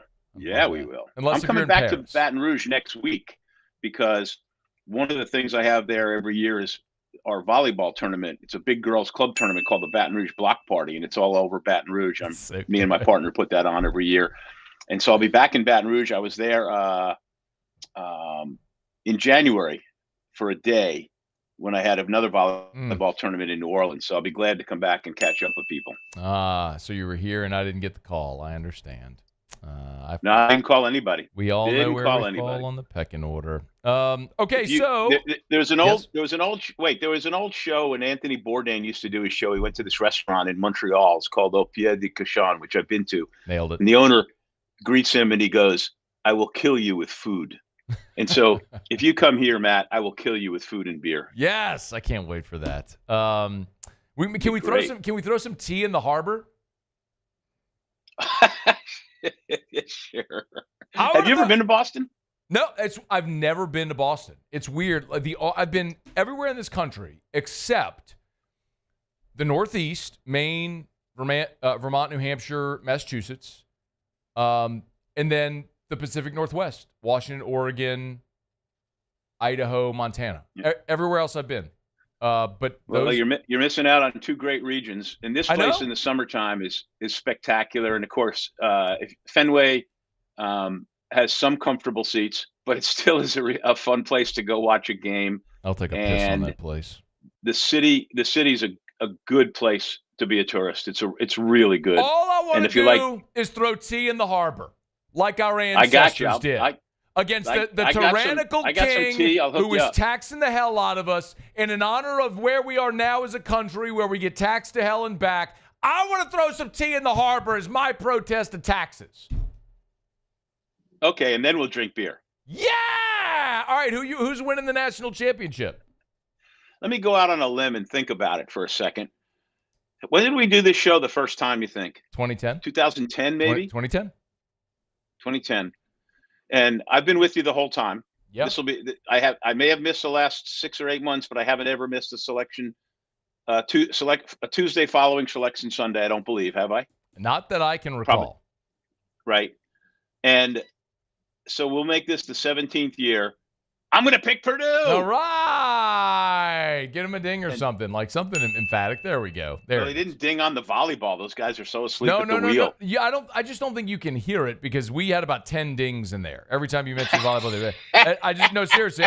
I don't. There's some things I think maybe on the board or whatever that don't feed the streaming software that you just didn't hear. But yes, but you absolutely. There was plenty of ding. Make no mistake, there was plenty of ding. Hey, so are we doing our beer song and doing a beer thing or no? Do you have a beer for us? Yeah, I got a couple beers. All right, hit him, Muse! Yeah! Oh, what is the malted liquor? What gets you drunker quicker? What comes in bottles or in cans? Beer. Can't get enough of it. Beer. How we really love it. Beer. Makes me think I'm a man. Beer. I could kiss and hug it, but I'd rather chug it. Beer. Got my belly out to here. Beer. I could not refuse it. Beer. I could really use it. Beer. All right, take it away, Lee. All right, if you do come to Boston as a tourist, there's a couple spots you can go to that are just really accessible. And there's even a cafe at Fenway for Sam Adams. And Sam Adams may have become a real big brewery, but it still produces great beer. The Oktoberfest this year was great. I just picked up the plain old Boston Lager. I actually picked up a 6-pack last night. Great stuff. And then there's Harpoon. And Harpoon's down, their brewery is down by the water in downtown Boston. Oh my gosh, it's great. But there are some other places. Matt, one day on a Saturday afternoon, we went to a place called Treehouse, and the beer from Treehouse is like nectar from the gods. Ooh. But we couldn't get any because their brew house and the parking lots around it and the streets around it, there was no place to park. We couldn't even find a place to park. It's so popular. So right down the road from me here in Lynn, Massachusetts, a place called Bentwater, and Bentwater does a whole bunch of good beers, including one called Thunder Funk. You got to like Thunder Funk, huh? Let's go. And oh gosh, and they have beers like Guns and Hoses. Yeah. They've got a Czech dark called Midnight Moonlight. Their Pilsner, just their plain old boring Pilsner is great, but the double Thunder Funk IPA Imperial 9.2%. Let's go. Oh my gosh, there's just so many. There's so many breweries. You know, we talked about this for so many years about how things finally took off in Louisiana. And it's great, and there's so many breweries. But up here, oh my gosh, you can't go far. That day that we couldn't go to Treehouse, we just got on the map and on the app and said, Siri, find me a brewery. And we found another one like 5 miles away, and the beer was fantastic. So come to New England, come to Boston. I will kill you with food and beer, and you will just love it. I'll love it. That'd be so good. Yep. And a big shout out to Chad Durbin. He knows Thunder Funk. Hey, what up, Derbs? All right, it's our pleasure. It's great to see you. Great to hear from you. You look and sound great. We miss you, and hopefully I see you in July, if not before. Good deal. SportsMonday@AOL.com for any of my friends looking to get back in touch. And Matt, it means a lot to me to come on. In all seriousness, it'll mean a lot more when Purdue goes out in like the second round. But what the hell? And I will be flooded with social media messages when it happens. Thank you, Lee. Be well.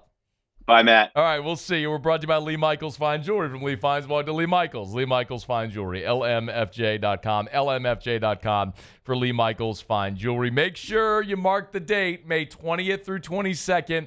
1 weekend only at the Mall of Louisiana, the Lee Michaels at the Mall. It's the bridal event going on, the engagement event. You want to try on different wedding bands. If you want loose diamonds, if you want engagement rings, there'll be great deals, great event. It's a great opportunity to get by. Mark the calendar for those dates, May 20th through 22nd at the Mall of Louisiana, Lee Michaels. LMFJ.com for Lee Michaels Fine Jewelry. Okay, quick break. We're getting some real NCAA tournament picks from Lee Sterling in 12 minutes. So let me break. We'll come back. Cam Jordan, we have the structure of his reworked contract. I want to get into that. And a free agent grade from the New Orleans Saints, which, not good. AFR. We're brought to you by River City's 1 Hour Air, where they're always on time or you don't pay a dime. 752-0001, 752-0001, 752-0001. Look for the big yellow vans and trucks with the giant clock on the side. You see them all over town because so many of your friends and neighbors trust River City's 1 Hour Air the same way that I do. You don't have to take my word for it. Go look at the Google reviews that I always love sharing with you. You'll see why they got more than double the amount of Google reviews of the next closest competitor. Michelle Miner left this 5-star Google review. Cody is a professional from the moment he walks in the door. He completed the inspection quickly, answered my questions. I highly recommend the monthly maintenance agreement. By the way, that's the thing I tell you about all the time. It's worth it because that maintenance program pays for your seasonal maintenance. So that's complimentary. Then you get member club pricing, front of the line service. It's worth it. Ask about it. River City's 1 Hour Air, 752-0001. At Bayou Automotive, we believe in a sales process that puts you first. We want you to experience an easy purchase with clear pricing and great service. Let Bayou Ford and Bayou Chrysler Dodge Jeep Ram be your trusted partners in finding your perfect vehicle. The crew at Bayou Automotive is going to do right by you.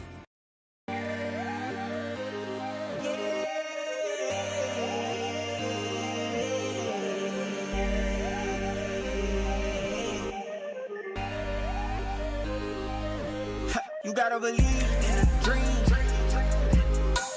Believe.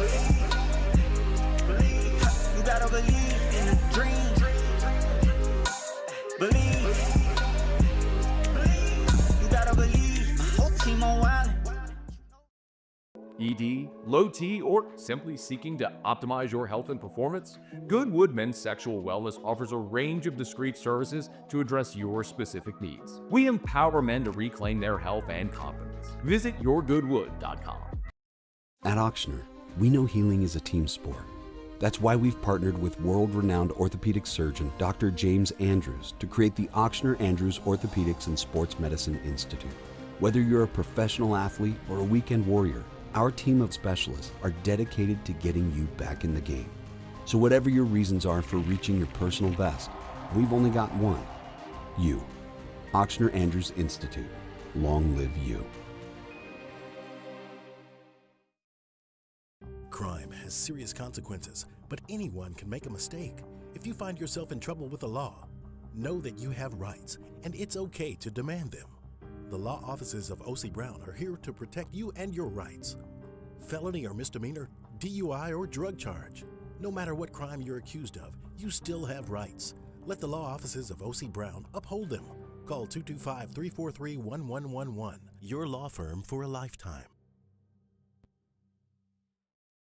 Family owned and community driven. Service Chevrolet Cadillac, a legacy you can trust since 1972.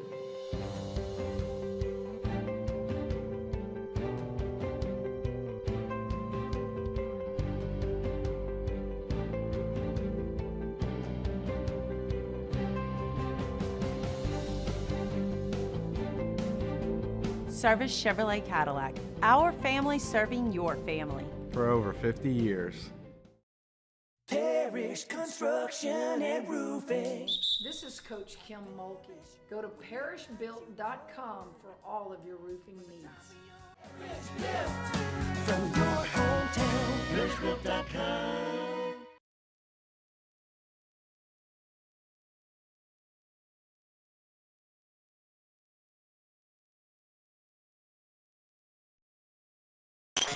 After further review, powered by Sunshine, your hometown John Deere dealer in Louisiana. She's the only one who really understands what gets me.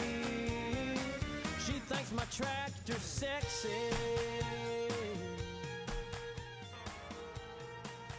Big shout out, Sunshine, your hometown John Deere dealer in Louisiana. Frank Schwab over at Yahoo graded every single free agent class. He gave the Saints an F. Bro, not a D. Not even a D minus. An F. You fail. Fail completely. Oh, my God. I mean. So he hated it all. Like, there was nothing he enjoyed about this. Like, gave it an F? F. I mean, you fail a test, you get a couple of questions right. Yeah. But an F? You know, if you ever want a truly unbiased point of view on something, you ask an impartial third party for their opinion. That's why third-party validation is so powerful. But in this instance, the opposite is also true. Frank Schwab don't give a rip about the New Orleans Saints. He ain't for them or against them. They're just the Saints. But it's evidence that no matter how much you may sit there and try to justify what the New Orleans Saints are doing, I'm not sitting there telling you that Frank Schwab is a be-all, end-all, grand poobah who's got the answers to everything and forever in the history of ever.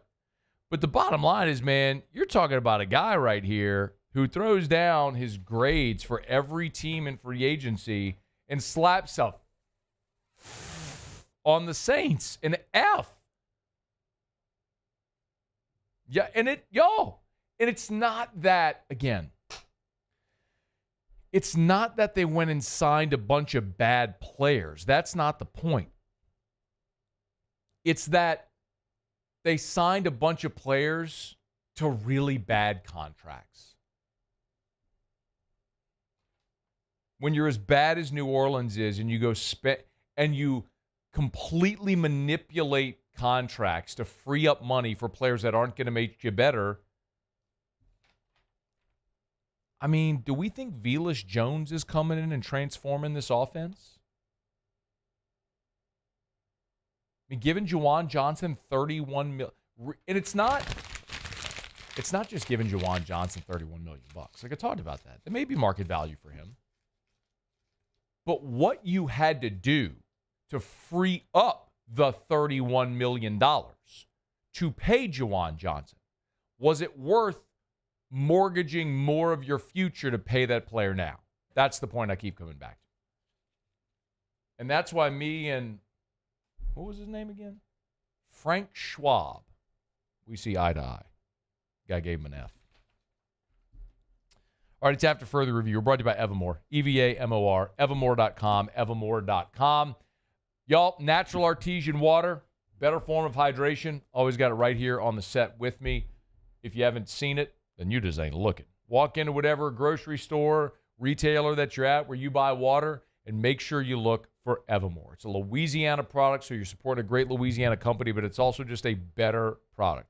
It's natural artesian water, Mother Nature's masterpiece. It tastes great. It's a better, healthier option for your family. I would always challenge you. Whatever bottled water you buy now, get that, buy a bottle of Evamore, put them side by side, read the labels, drink them, do a taste test, tell me you don't keep coming back to Evamore. EVAMOR, Evamore.com, Evamore.com. Hey, there's a write-up over at LouisianaSports.net if you want it. Ross Jackson runs through Cam Jordan's restructure. Let me rephrase. It's not a restructure. It's they reworked his deal, and effectively it's going to save the Saints $10 million against the cap in this year. He effectively took a pay cut. And Cam Jordan said on the NFL Network, at the end of the day, this is where I want to be. New Orleans is home. So Cam Jordan took less to stay in New Orleans. He agreed to rework his deal, reducing his cap hit from $20 million to less than $10 million this year against the cap. So New Orleans gets some cap relief. Cam Jordan gets to finish his career in New Orleans, and here's hoping he has a good 15th season. Okay, let me knock out our final break here of hour number 2. We'll come back. Lee Sterling will be with us. Excited about this. We'll get Lee's picks for the NCAA tournament. Don't you move. After further review. 4:43 in the afternoon. Guys, you feel a little sluggish? Maybe you go to bed at night, struggle to fall asleep, struggle to stay asleep. Maybe you wake up, your feet don't hit the floor, rip-roar, and ready to go for the day. Maybe you eat and you feel it. You gain weight, you struggle to lose weight, build muscle. Sound familiar? Libido isn't what it was. Sound familiar? And people say, it's hell getting old. It's aging. Yeah, but it doesn't have to be. It's 2025. You can safely and affordably supplement to get your hormone levels back to healthy levels, like when you were younger, to feel like you did when you're younger. Don't just drift into old age. Feel vibrant and awesome. It's possible. Goodwood can help. Simple blood test can let you know if you're a candidate. Lowest prices, never any contracts. YourGoodwood.com. You work hard every day to pursue a life you love. You put in the time, and it shows. You're forging ahead, chasing a dream, creating something better for the ones you love. You're building your own life. So why not build your own tractor? With John Deere tractors and attachments for almost any need, the Sunshine team can help you do just that. Check out our current promotions and learn more about what it means to be powered by Sunshine at sunequip.com.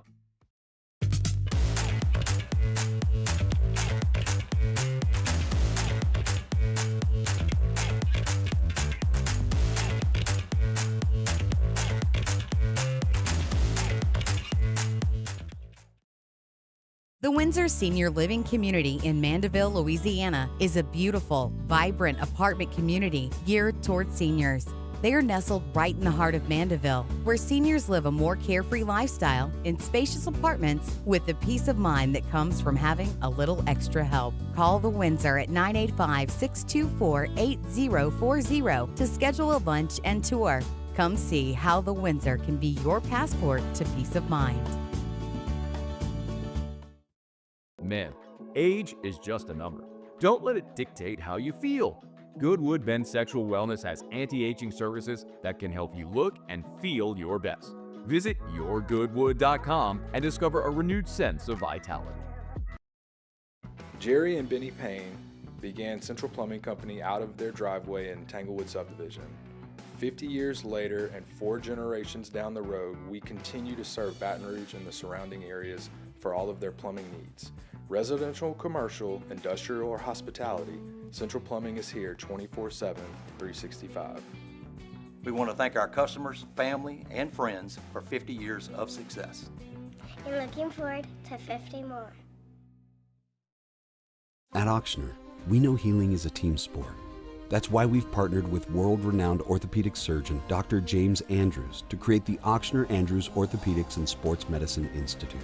Whether you're a professional athlete or a weekend warrior, our team of specialists are dedicated to getting you back in the game. So whatever your reasons are for reaching your personal best, we've only got one: you. Auctioner Andrews Institute. Long live you.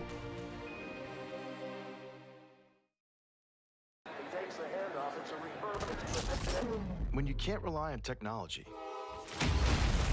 you can rely on Mountain Cold Refreshment. Dave's back on. Coors Light. Choose chill.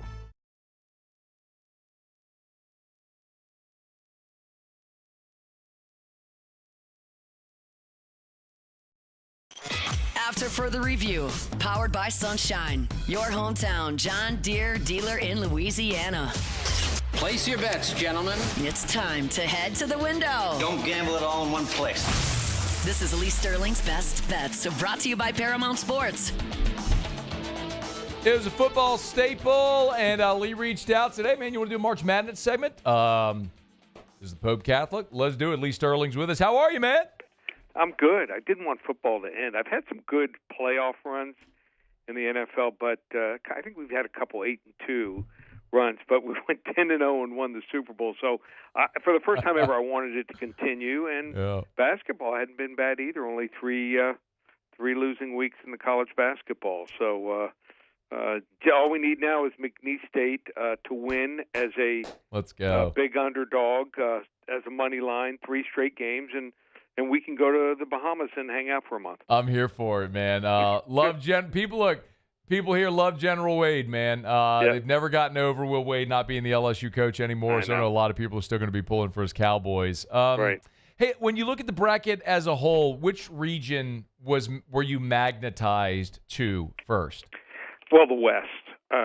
Florida. There was one team that was going to get set packing if they win, the first weekend, and it's going to be Florida. And every team, there's really not. Usually, you look at a region and like, oh, this team is, really is overrated. Outside of Kansas, I can't find really a team that's overrated in this region. St. John's is a really strong 2. Sure. Texas Tech's playing great. Maryland playing well. 2 of the first-round games that I like are in this region. Arkansas plus 4.5 against Kansas. I think this should be almost a pick'em game. And my most underrated team in the tournament is Colorado State. Now, I went back 10 years. I couldn't find – I think it might be the first or at the very most the second time a 12 seed has actually been a favorite over a 5 seed. Colorado State playing great basketball. I love them laying 2.5 against Memphis. I think they win this game going away. Yeah, we asked for our station survey who we think wins the tournament and who is our maybe Cinderella. I picked Colorado State. I mean, they've won 10 in a row. It's ride the hot hand. And if you watch the games, I mean, the games weren't even close. They didn't even flinch. But Florida's the best team. Florida, I mean, Walter Clayton's red hot, 20 points or more for the last 5 games. And once you get in, being a backup point guard in my basketball career, I can tell you that none worse feeling than you get by the first guy, and then you got like 3 guys that are standing head and shoulders above you with tentacles ready to swat you away. And you're like, oh, the only thing I can do is throw the ball back out. So I think Florida, the only weakness for Florida is their coaches never won a tournament game. Yeah. Any threats to Auburn in the South? I think it's Michigan State. Iowa State doesn't. I can't see them doing much without the injuries and little depth. Texas A&M. I mean, their offensive efficiency the last 6 games has been horrendous. I think it's going to be Michigan State. I think Michigan State, if they can shoot the ball a little bit better from 3-point land, can pull it off. You can't have all 4 number ones. I'm not going to be Jay Billis and tell you all 4 number ones. No shot against Jay, but usually I'll pick a 1 or 2 1s, a 3, and a 6 or an 8 or a 9. But this year, I think there's only 6 or 7 teams that can win it. Give me Michigan State, and in that region, first round upset, UC San Diego. Plus the 2.5 against Michigan. Those Michigan teams, I bet you they can tell you more about their ring size than they can about the UC San Diego defense that was number 1 in the country in most efficiency. In the East, Lee, am I overstating it to say it all comes down to Cooper Flagg's health? Right, yeah. And even without him, if he's 80, 75%, I think they can win it. So, Alabama, we know, plays 0 defense. Wisconsin and Arizona are fine. First round, maybe most interesting game is Virginia Commonwealth. Virginia Commonwealth, I didn't want to see him matched up against BYU. 11-6 matchup. I'll take Virginia Commonwealth plus the 3 to 3.5. I think it's a 1-possession game. Lee Sterling's our guest, Paramount Sports. By the way, before we get to the Midwest, I'm assuming the numbers there and the phone number's still there. People want to get picks and all that stuff. Yep. Remind us. Yeah. So coming off an incredible football season, we won 30 out of 31 football years, won 28 out of 30 basketball seasons. If they want to get involved with the tournament, where we've won 7 of the last 8 years, just $197 from tonight. We've got both games. You're going to get 25 to 35 games there, and then also we'll give you the NBA during that time. We're on a 14-3 run in the NBA. So who says you can't win in March and April in the NBA? So everything, $197 for 3 weeks, and I'll even throw in the UFC on Saturday night, the big card coming from London. So just one place, ParamountSports.com. or they can always call me, 800-400-9741. 800-400-9741, 800-400-9741, or ParamountSports.com. Midwest, I think it's interesting, Lee. I mean, where do you lean there? I mean, Houston, the 1 seed, but that feels like a flawed team. Tennessee has been good, but can Rick Barnes ever get over the hump in the tournament? What do you think about the Midwest? Well, I think it's going to come down to Tennessee and Kentucky playing for the right to play Houston. I mean, it just depends on Lipsy, Tormund Lipsy. If he's healthy, I think they can win. Why? A couple of years ago, and they thought that was their year. They were the number 1 seed. They shot 38% against Miami. They couldn't shoot.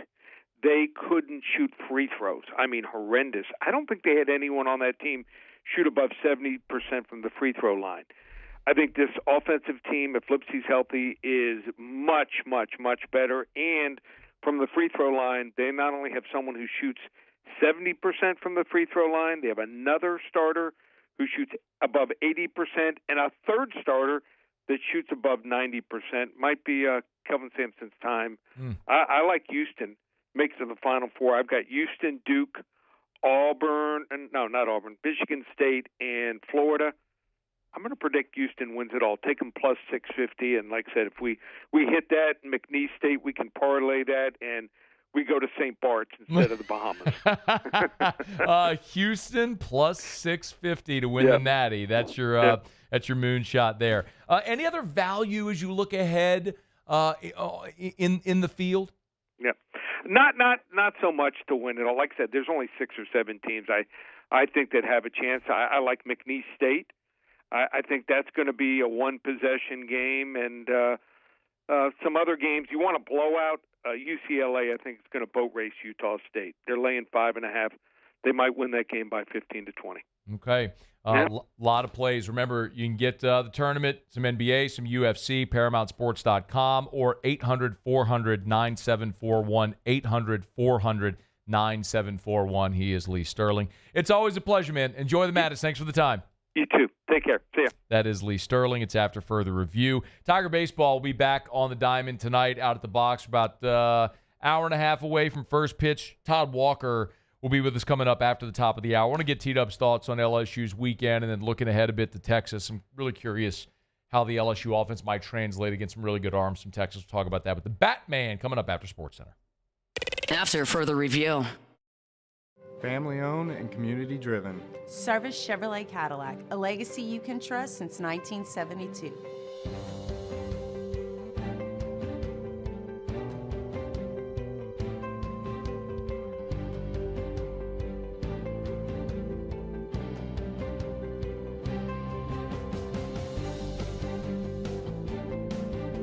Service Chevrolet Cadillac, our family serving your family. For over 50 years.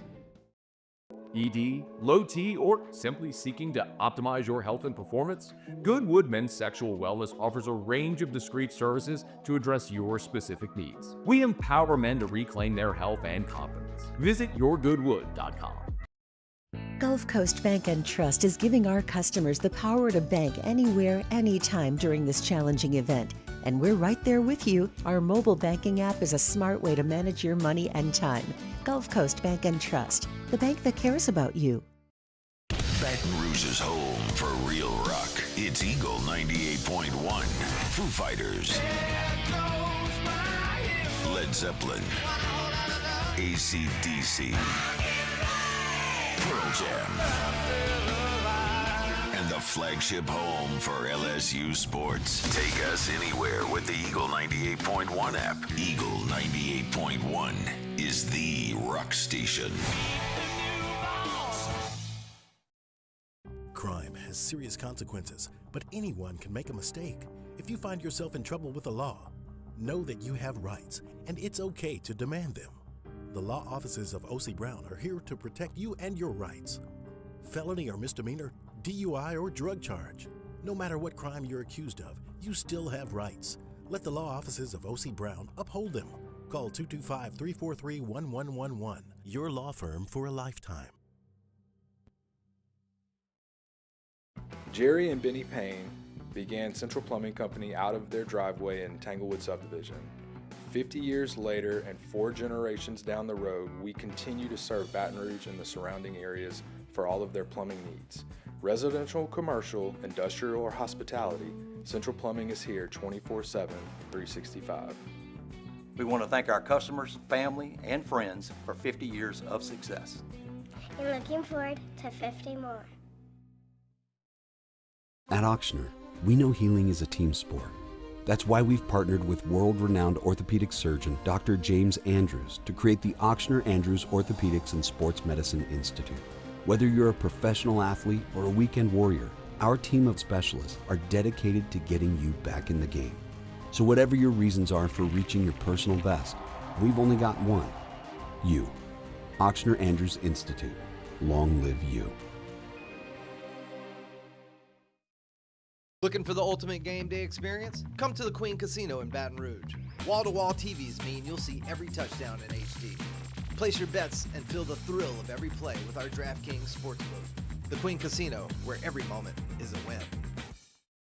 At Bayou Automotive, we believe in a sales process that puts you first. We want you to experience an easy purchase with clear pricing and great service. Let Bayou Ford and Bayou Chrysler Dodge Jeep Ram be your trusted partners in finding your perfect vehicle. The crew at Bayou Automotive is going to do right by you. Parrish Construction and Roofing.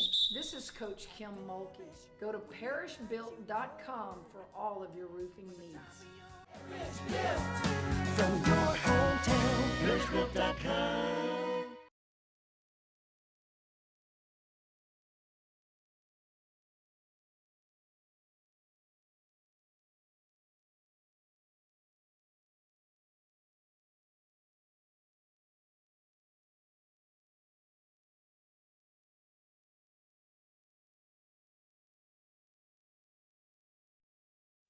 This is SportsCenter. I'm Christine Lisi. When the Warriors take on the Bucks tonight, Steph Curry will not be on the floor. The team is resting him tonight. He shot 6 of 21 in last night's loss, had 7 turnovers. Coach Steve Kerr said Curry's exhausted after carrying the team the past month. ESPN NBA analyst Janae Agwumake. Without Steph, when he has an off night, this team is truly vulnerable. And to put all of the pressure on him continually, why you got Jimmy Butler, they have some things that they have to address. And I know that this past, what'd you say, 14-2 the last 16 games. Have they played the top of the top, the best of the best? Now you've got Giannis. Now my eyes are on the Bucks game to say, how do you bounce back? And are you truly good enough? Remember everything the Jets did to recruit Aaron Rodgers 2 years ago? Steelers defensive captain Cam Hayward's got no interest in doing something similar to convince the 41-year-old quarterback to sign with Pittsburgh. He said on his Not Just Football podcast, his pitch would be, either you want to be a Pittsburgh Steeler or you don't. Patriots agreed to a 2-year deal with free agent center Garrett Bradbury, a step they hope solidifies their offensive line in front of quarterback Drake May. Minnesota released Bradbury yesterday.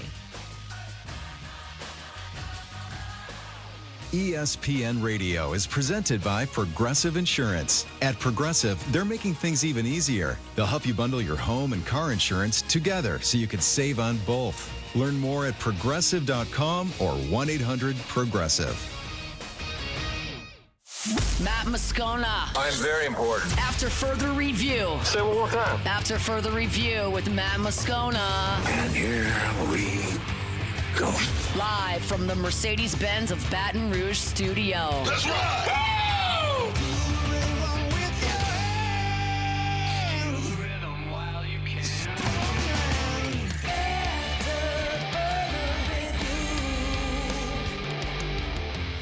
Hour 3, off we go. Welcome aboard. Glad you're with us. AFR, powered by Sunshine, your hometown John Deere dealer in Louisiana.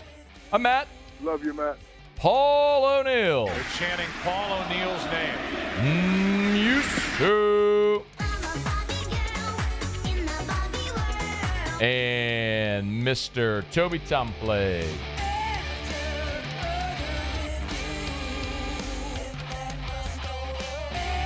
All right, we're here. Glad you are as well. 5 o'clock quitting time. Glad you're driving home with us. Tiger baseball at the box, about 90 minutes from first pitch. LSU against UNO. Good time to welcome on T-Dub, the Batman, Todd Walker, former Tiger great, of course, SEC Network. Joins us now, talk a little baseball. How are you, dude? Great, man. What's happening? Man, digesting the weekend that was, and the biggest question I have, Todd, coming out of this last weekend where both LSU and Texas swept their opponents, very different opponents, how do we think LSU offensively will hold up against Texas, which will be by far the best pitching matchup it will face so far? At Texas, too, right? Yeah. Yeah, that matters. Max Grubbs out of the bullpen for Texas is ridiculous. Luke Harrison, the starter, he's special. Jared Spencer's special. You know, they're going to pitch like they're capable, so clearly I wouldn't go bet on the over in any of these games. But LSU can match them, man. I mean, I've been so impressed with Cade Anderson. More importantly, you know, they groomed him for this spot. You know, he made 9 starts last year, and he's only a sophomore, but he's pitching like a veteran.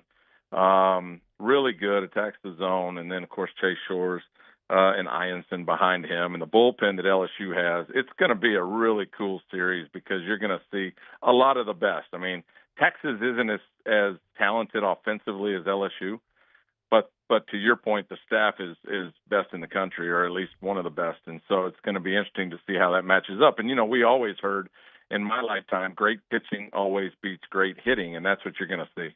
So Todd, when I look at LSU, like, I don't have any questions about Jared Jones or Stephen Milam, guys that we've seen go through a 30-game SEC gauntlet and hit. I am curious to see what happens with Derek Curiel and Daniel Dickinson and some of the guys that are newcomers that are going to be seeing this for the first time. Through a month, what have you seen from those guys to make you believe that it will translate against elite pitching? I think it's because of where they're at now. I mean, hitting is not easy. No, it doesn't matter that you're playing non-Power 5 conferences before the season starts. I just think that hitting translates regardless. You look at Derek Curiel, seeing, we've got this cool little app now that we use for broadcasts. It's True Media, and it gives you just about every stat you could possibly imagine. So, for instance, Derek Curiel seeing 4.3 pitches per plate appearance, which means he's seeing 6, 7, 8 pitches in some at bats. And I've always said, the more you face a pitcher, the more it becomes a hitter's advantage based on how many pitches you see. You get the tempo, the timing, you see where his release point is. And then ultimately, if you're seeing more pitches, that means the pitcher's not pounding the strike zone early in the count on you. And so Derek Curiel does a fantastic job at the top of that lineup of seeing pitches. And then not only the fact that it helps him, it helps the rest of the lineup see that stuff. And then you got the big power behind him and Jared Jones, and then Derek Dickinson's having to protect him in the lineup. The biggest question mark is who's going to protect Dickinson, and Ethan Fry did a nice job of that on Sunday. He had 3 hits. So I'm not overly concerned, to answer your question about the offense for LSU. I think it translates to just about anybody they're going to face. That doesn't mean that they're going to pin 10 runs on Texas. That's sure. at Texas, which isn't going to happen. But they can sustain. Todd Walker's our guest. I think everybody knows, I've asked you this before, but of course you became the first player in program history to hit 400. You did as a freshman. So we look at Curiel doing what he's doing right now as a freshman. How do you make that transition? And look, long way to go, obviously, in the season, but clearly he's been outstanding. How do you make that transition so seamlessly? For me, my sole thought process was don't strike out. Put the ball in play. Derek Curiel is putting 90% of the balls in play that he makes a move on. That's incredible. Like as a team, most of these SEC teams are below 80%, so that just gives you an idea.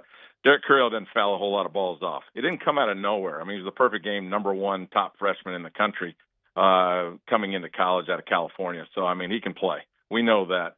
I told you about how many pitches he sees. And by the way, he hits lefties as good as righties. Yeah. I mean, in fact, the lefties, he's better, which means he's keeping his right shoulder in and he's using the other side of the field. I always felt like when I faced a lefty as a left-handed hitter, it locked me in because I wasn't cheating to the fastball on a righty. Because you got a split second longer to see a right-handed fastball than you do a left-handed fastball.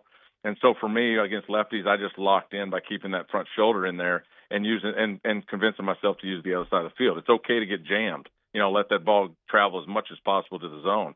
And that's what Derek Curiel just does an amazing job with. But we knew he was good coming in. And don't forget, Jake Brown was the best player out of Louisiana last year. Cade Anderson was the same guy. William Schmidt, the best player in Louisiana this year.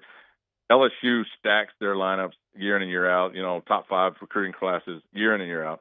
And so these guys can play. But your question is good. Like, it doesn't necessarily always, translate to the SEC. But I think Derek Carroll's so quick to the baseball that, he's going to be able to hit for a high average. He's been amazing, man. It's been incredible to watch the transition. I mean, to the leadoff role so seamlessly. It seems like he starts every game with a walk. I mean, his ability. Well, let me finish by telling please. too. He's not afraid to swing with 2 strikes, Matt. Bingo. I mean, he'll lock down with 2 strikes.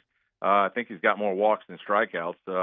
He's only got 11 walks. He's only got 11 strikeouts on the season. Yeah. So if I look at a hitter and they got like an even amount, like 11 walks and 11 strikeouts, you can handle the bat. But he's got 23 walks, 11 strikeouts, 3 hit by pitches. So he's seeing pitches and he's not afraid to swing with 2 strikes, and he's putting the ball in play. Todd, I had that conversation this weekend with someone about his ability and willingness to hit with 2 strikes. It's the best that I've seen. It's early, but Josh Smith was the same way. If you remember Josh Smith, when he was leading off, it was almost like he would take until he had 2 strikes, and then he would sit there and pester and foul off pitches, and he would drive up a pitch count and make a pitcher throw everything in his arsenal. And even if he didn't get on base, he was making you work to start the game or start an inning.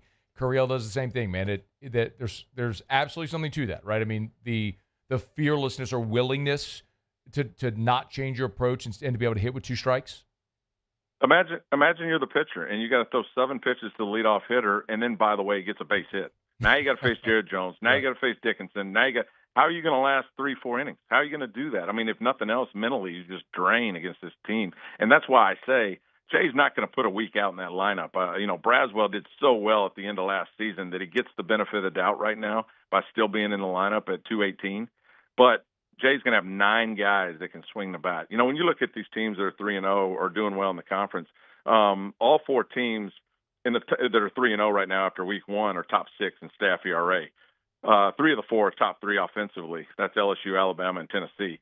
Fielding percentage doesn't matter. Doesn't really matter. You give up an error, it's a base hit, and so Jay knows that, and so he's going to have 9 guys that can swing the bat. And right now he's, again, with Braswell getting the benefit of the doubt, everybody assumes he's going to pick it up because he's a 300 hitter. Dude, they're loaded. They got guys on the bench hitting 300, Braswell had 310 against SEC pitching last year.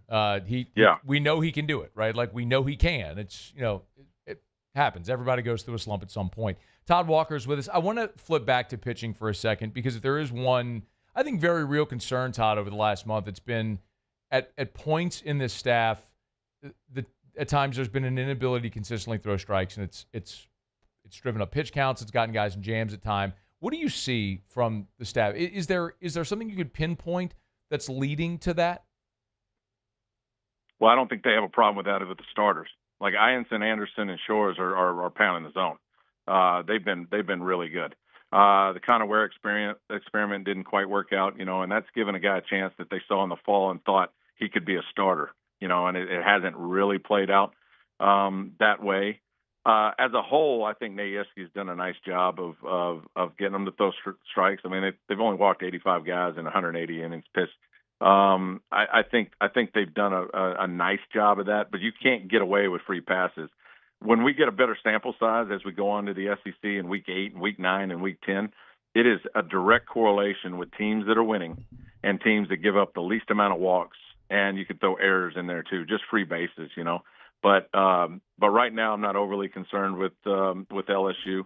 They've got 133 walks, which is higher than half the league, but they're getting away with it because they can get some swing and misses. 120 strikeouts on the year, and they're just. I'm sorry, I'm looking at the wrong stat here. 85 walks and 180 innings pitched. They struck out 250 hitters, which is best in the league.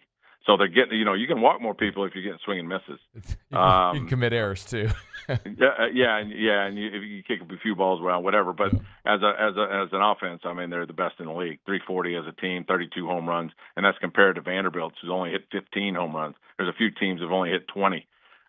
We know they hit well at home, so offense can make up for a lot. But I'm not. They're well rounded, man. I mean, they're good at every facet of the game. Yeah, Georgia with 109 walks from their staff leads the league, just for context. LSU, South Carolina, They're all kind of right there in that mix as well. Ole Miss has 86 walks on the season. So you're down in the bottom of the league, but like you mentioned, the strikeout numbers are incredible. You're leading the league with strikeouts. Yeah, and you're looking at a small sample size, including all the non-conference games. When we get deep in this conference and you go look at the walks given up by pitching staffs, I guarantee you that the teams that are the worst in the league are going to have the most amount of walks given up. Right now it's kind of iffy, but I don't think LSU will be there. I think they're going to strike, attack the zone, and that just goes with pitchers with velocity, which Cade Anderson, 93, 94, Chase Shores up to 96. When you got velocity, you're going to attack the zone with fastball, and that equates to the least amount of strikeouts. Walks. Hey, before you go, I think this is probably the most interesting question in the SEC right now is A&M, right? Like, what, with all the talent, what has gone on? What's your hypothesis? What do you see? The reason they were number one in the country because they brought back Ryan Prager, who I think still one of the best in the league. Justin Lampkin threw the no-hitter a few years ago in the SEC tournament. They've got a few other guys in the bullpen that are ridiculous. Miles Patton, the transfer over, has been a nice number 3 for them. The problem, obviously, is offensively. They've really got nothing. And when Laviolette, who's going to be a top 10 pick in the draft, is hitting 231 and just hasn't gotten going offensively, they really have nothing. I think they're dead last offensively. They are at 257. Like, the next closest to them is Vanderbilt at 280 as a team. And so A&M's just not swinging the bats enough to protect this pitching staff. I think they'll be fine. They're still the second best pitching staff in the league with this small sample size. 6 of their 9 losses is by 3 runs or less. So it's not as dramatic as it seems. I think the reason it's such a big deal is because they were number 1 in the country, but they lost Grahovac, the big freshman, 23 home runs last year. He's out for the year. Jeff Kent's son's not really hitting it that well either. But I think you'll see a little bit of an offensive pickup, and these 3 starters they've got are legit. So A&M will be fine, but they got a lot of ground to pick up. But again, we can talk about struggles and all that early in the season. But you remember what was LSU in SEC play last year? What were they, 3-12 at one point or something crazy like that? Yeah. And they were 1 win away from going to the Super Regional. So I think when you look at if I look at Texas A&M, they've got the horses on the front end to be able to get this done, which is all pitching. When you get to Omaha, the teams that have won Omaha over the last 30 years or whatever, all have a staff ERA that's at least a 4.5 or lower, and which is good as a staff. It's a pretty broad stat, but A&M is certainly going to be under that, and so I can see them, having a 500 type, 15-15 type SEC run. But when you go 2 games, 2 and out in regionals, and you got Prager, Lampkin, and Patton coming at you with Brad Rudis out of the bullpen and a few other pieces, it's going to be tough to beat Texas A&M in that scenario. Todd Walker, SEC Network, all-time great, man. We appreciate the time. Thanks so much as always. Okay, man. Thank you. Be well. We're brought to you by South Point Volkswagen, southpointvw.com, new and certified pre-owned in Baton Rouge, and online at southpointvw.com. Looking to buy a new vehicle? Put Volkswagen on your list. If you've never shopped Volkswagen, just put it on your list. Go test drive the Atlas, 3-row, 7-seater family SUV. That's what Erica drives. I drive the Crossport. Walk with me into the parking lot. Black Volkswagen Atlas Crossport. Take out the 3rd row, little sleeker back design there. Amazing. All the style, feel, performance of luxury. Affordable, safe, and manufactured right here in the US of A at their Chattanooga, Tennessee plant. Louisiana's largest volume Volkswagen dealer is South Point Volkswagen. What's your direction? Okay, y'all, it is after further review. Let me knock out a quick break. Whenever the lineup is posted for tonight's game with LSU and UNO, we'll run through that. Otterlocks in about half an hour.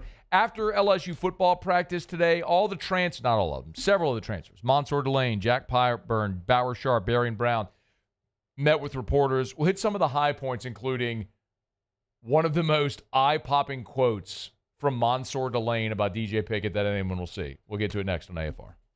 AFR. Brought to you by Clegg's Nursery, 4 locations in the greater Baton Rouge area. Siegen Air Airline, LA16 in Denham, Mid-City on Donmore, Garden Center on Greenwell Springs. Tell you every day to buy local and shop local, and just plant something, y'all.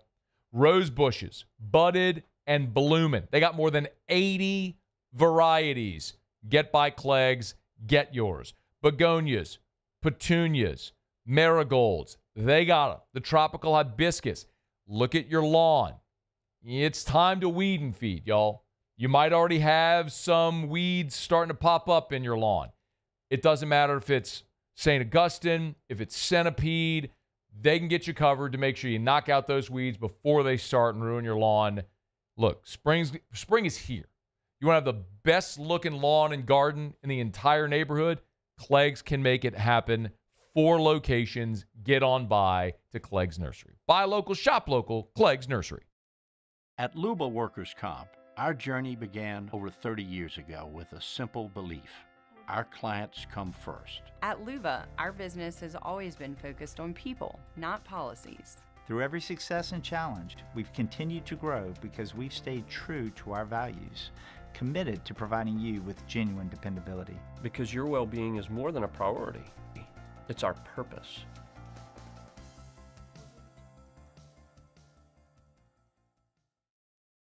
It's not just a game, it's a religion. You've got your team colors, team swag, and now your very own website, LouisianaSports.net. Everything LSU, Saints, and Pelicans. Sports on demand. In-depth coverage by sports writing pros with continuously updated news. And with the LouisianaSports.net newsletter, you get pinged directly with top trending stories. Best of all, now and always, no paywall. It's free. LouisianaSports.net, powered by 104.5 ESPN Baton Rouge. Your home for Louisiana sports.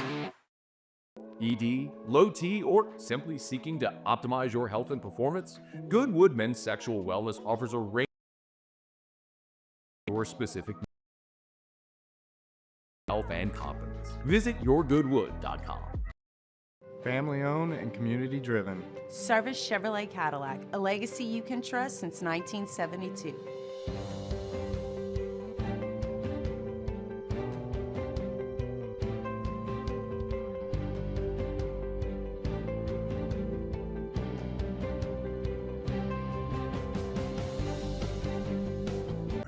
No matter what crime you're accused of, you still have rights.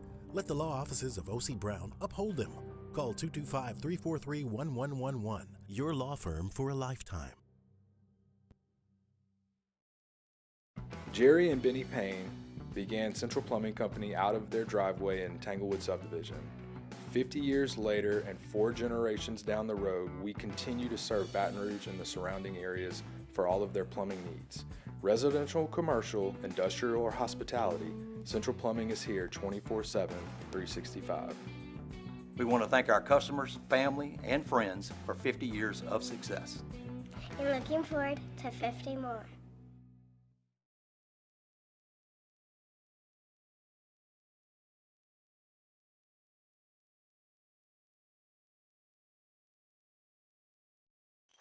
After further review, powered by Sunshine, your hometown John Deere dealer in Louisiana.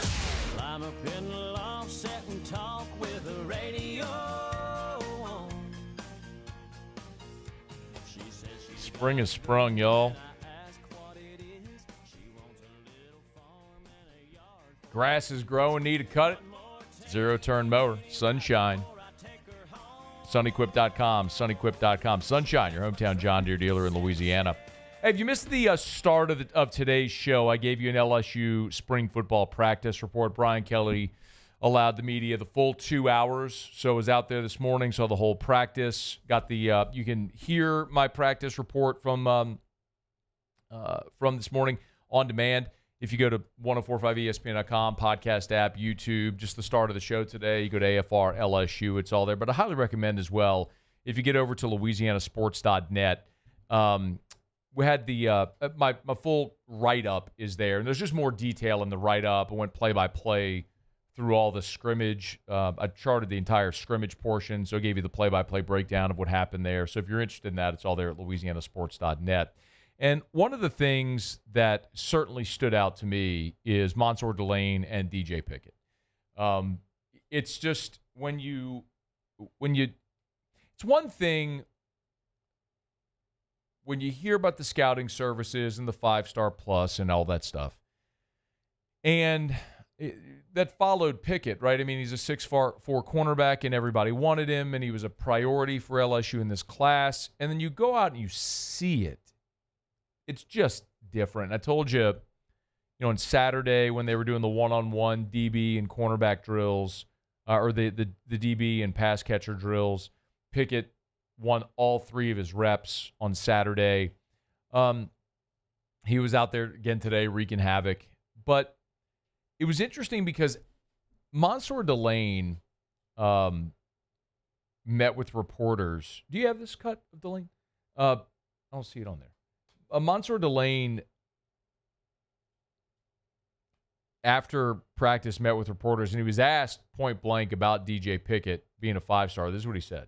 Yeah, I don't want to put too much out there, but, you know, he can he's definitely, whatever that 5-star plus stuff is, that's true. So, you know what I'm saying? So he's definitely a freak of nature when it comes to size and athletic ability. And everything else is going to come down the road, but lives up to it. It lives up as advertised, for sure. I mean, he's not wrong. You know, it doesn't take long to go out there and see 3 making plays. They did the one-on-one drills again, and Mansour Delane had a great pass breakup against Chris Hilton where he actually dropped an interception on a ball that was a bit underthrown. DJ Pickett had a pass breakup on Barry and Brown on a deep ball. The first time I've seen DJ Pickett lose a rep, they were in a goal line. They were doing the one-on-one drill in a goal line setting. And they ran a quick slant to Chris Hilton, and he got inside of DJ Pickett and scored. That's the first time I've seen Pickett lose a rep in this drill, in the 2 practices that I've been out to see. So you've got guys in Pickett and in Mansour Delane that are undeniably, I'll put it to you this way. I will be very surprised if by the end of this season, those 2 guys aren't starting. For a guy like Pickett being younger, maybe it takes a little more time. You know, I wondered about Mansour Delane, you know, as to whether or not he was a guy that was going to play cornerback or safety. And if you go look at his reps, his snap count from this past season, it was predominantly at boundary corner. He did play some in the slot. But when LSU was in the portal, what they really needed in the portal cycle was safety help. I mean, it was their weak link a year ago was the safety spot. And this was before they had gone and gotten to Marcus Cooley. But it's very easy to go look at Mansour Delane and realize, oh, no. No, he's a corner. And they need a guy like Tamarcus Cooley to emerge at safety and to be an impact guy. If you're watching, this is Mansour Delane right here on the screen. And after him is Jakeem Jaxson will go next. I have some raw video from practice on my Twitter if you want to check it out. It's at Matt Moscone on Twitter on X. But I think Ashton Stamps has been a really good player for you. I could see a world where Stamps becomes a nickel, where your boundary guys are Mansour Delane and DJ Pickett. And that's not to de-emphasize Jakeem Jaxson, who's had some really nice moments as well. But eventually the cream rises, and sometimes you can just notice talent where it is. This is Pickett about to go for those who are watching. They've my single biggest takeaway defensively is just the fact that they have dramatically and immediately improved the talent. Like where Ashton Stamps, was starter for you all year last year, he's going to be fighting for a job on this team. Where you were really poor at safety a season ago.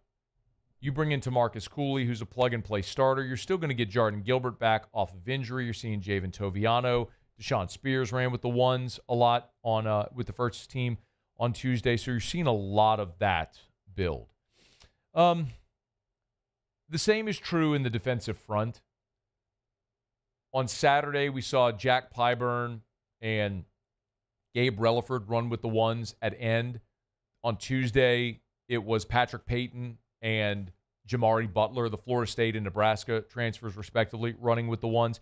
Pyburn, met with reporters after. And if you remember, Jack Pyburn joined us here on AFR right after he committed to LSU in the transfer portal. And I remember the way he phrased it. He said, I want to go from being an effective pass rusher to an elite pass rusher. It's the way he said it. Like, he came here with a very clear intention, and he didn't feel like he was going to get that opportunity at Florida.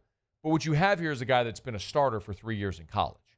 You have a physically developed grown man who's jumping into your defense and is going to be an easy, immediate impact guy. And Pyburn kind of talked about as well, like why he's here, why he made the decision to leave Florida to go to LSU. You know, my whole journey, my whole life, I felt like I've been trying to prove a lot of people wrong. You know, people told me I couldn't do certain things. I couldn't be this, I couldn't be that. I couldn't make it, you know, to play this level of football. And, you know, overall, at this point in my life, I decided to take a chance on myself and just stop, like, listening to those kind of thoughts and just believe in myself, you know, prove myself right. And that's what I'm out to do, is prove myself right. I'm not here to prove anyone wrong. I'm here to prove myself right of my abilities and what I can do. And, you know, I'm just ready to show the country, you know, who I really am.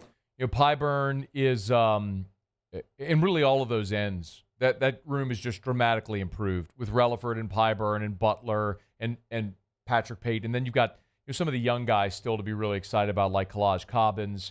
And, you know, the other thing that Pyburn, there's the physical component of this, which he makes you better on the field. But the other thing that's interesting is you're 6 practices in, and this is a guy that's just showed up on campus. And Pyburn is already, you can tell, turned into a vocal leader, if not on the entire defense, certainly in the defensive front. And he kind of was asked about that today when he met with reporters about being that vocal guy on the field. I just like being myself. You know, I don't have to fake anything. I just like being who I am. And being who I am is I kind of talk a lot of crap and run around and have high energy. And, you know, it's fun. I love football. You know, where else would I rather be? You know, especially now I get paid to play the game I love in college and get a great education at a great school and around amazing people and have all the best facilities. You know, why wouldn't you come to work and be happy? You know, it's special. The thing that I know some people are going to hear that and kind of recoil. You know, I get paid to play the game I love. You say, oh, it's college. You shouldn't be that way. Well, it is. You need to check that at the door. But listen to what he said at the end where, you know, why wouldn't you come to work and be happy? When you hear him say it that way, it's almost like you signed a free agent. They're going through their first camp in the NFL with their new team after they got paid. And you always wonder, like Mike D told us this forever with NFL guys around the draft. You always wonder, how will money change that young dude? You give them money. Will their work ethic change? Will their buy-in change? Will they make good decisions? All that sort of stuff. Well, here you have a very emphatic answer from a young guy who, yes, is making a very nice chunk of change to spend a year in Baton Rouge, but has such greater aspirations and ambitions and is fired up for the opportunity given him. And that's awesome. A couple of the other transfers met with reporters, Bauer Sharp and Barry and Brown, the offensive guys. And I do want to get to some of that, in particular Sharp, who's going to have a massive role in this team. But I got a break. When we come back, I'll let you hear a little from Bauer Sharp. And we're waiting on the lineup to be posted from LSU before the UNO game tonight. When that's posted, we'll run through it if it's posted before we get off air. They were a little late the other day getting it up, but if it is posted before we go off air, we'll share it with you. Okay, stay with us here. It's AFR. AFR. Man, I had the great pleasure today to sit in this studio and visit with a couple, Lance and Keisha, who, on the recommendation of the show, called Duplessis Builders and hired them to build their pool. And this was such a validating conversation. I can't wait to publish the entire convo and put it out in clips as well. We had video of their pool. Also, the completed project is gorgeous. But like I say often, there's a lot of companies that can build you a beautiful pool. The most validating part is Lance, who was sitting here, who is a builder as well, said the way he phrased it was, for all the other pool builders we talked to, their add-ons were Duplessis's base. That's just the standard to which they build. And I want something that's going to last. It's the thing I tell you about all the time. Everybody builds a beautiful pool, but Duplessis Builders, it's quality. At Bayou Automotive, we believe in a sales process that puts you first. We want you to experience an easy purchase with clear pricing and great service. Let Bayou Ford and Bayou Chrysler Dodge Jeep Ram be your trusted partners in finding your perfect vehicle. The crew at Bayou Automotive is going to do right by you.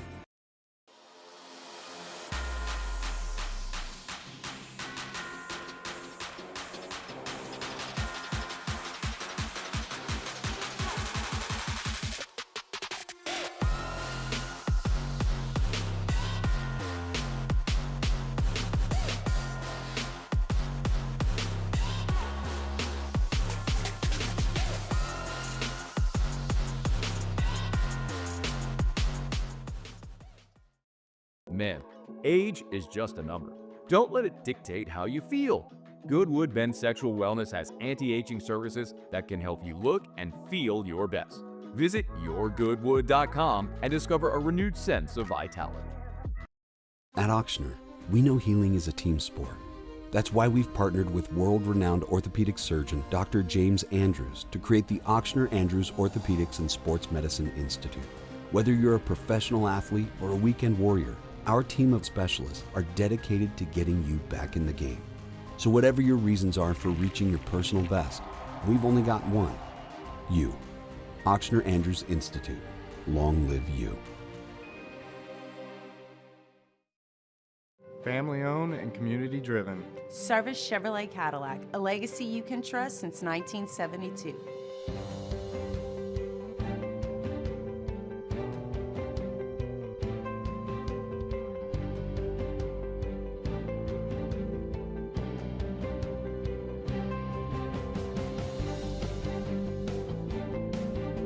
Service Chevrolet Cadillac, our family serving your family. For over 50 years. Crime has serious consequences, but anyone can make a mistake. If you find yourself in trouble with the law, know that you have rights, and it's okay to demand them. The law offices of O.C. Brown are here to protect you and your rights. Felony or misdemeanor, DUI or drug charge. No matter what crime you're accused of, you still have rights. Let the law offices of O.C. Brown uphold them. Call 225-343-1111. Your law firm for a lifetime. Gulf Coast Bank and Trust is giving our customers the power to bank anywhere, anytime during this challenging event. And we're right there with you. Our mobile banking app is a smart way to manage your money and time. Gulf Coast Bank and Trust, the bank that cares about you.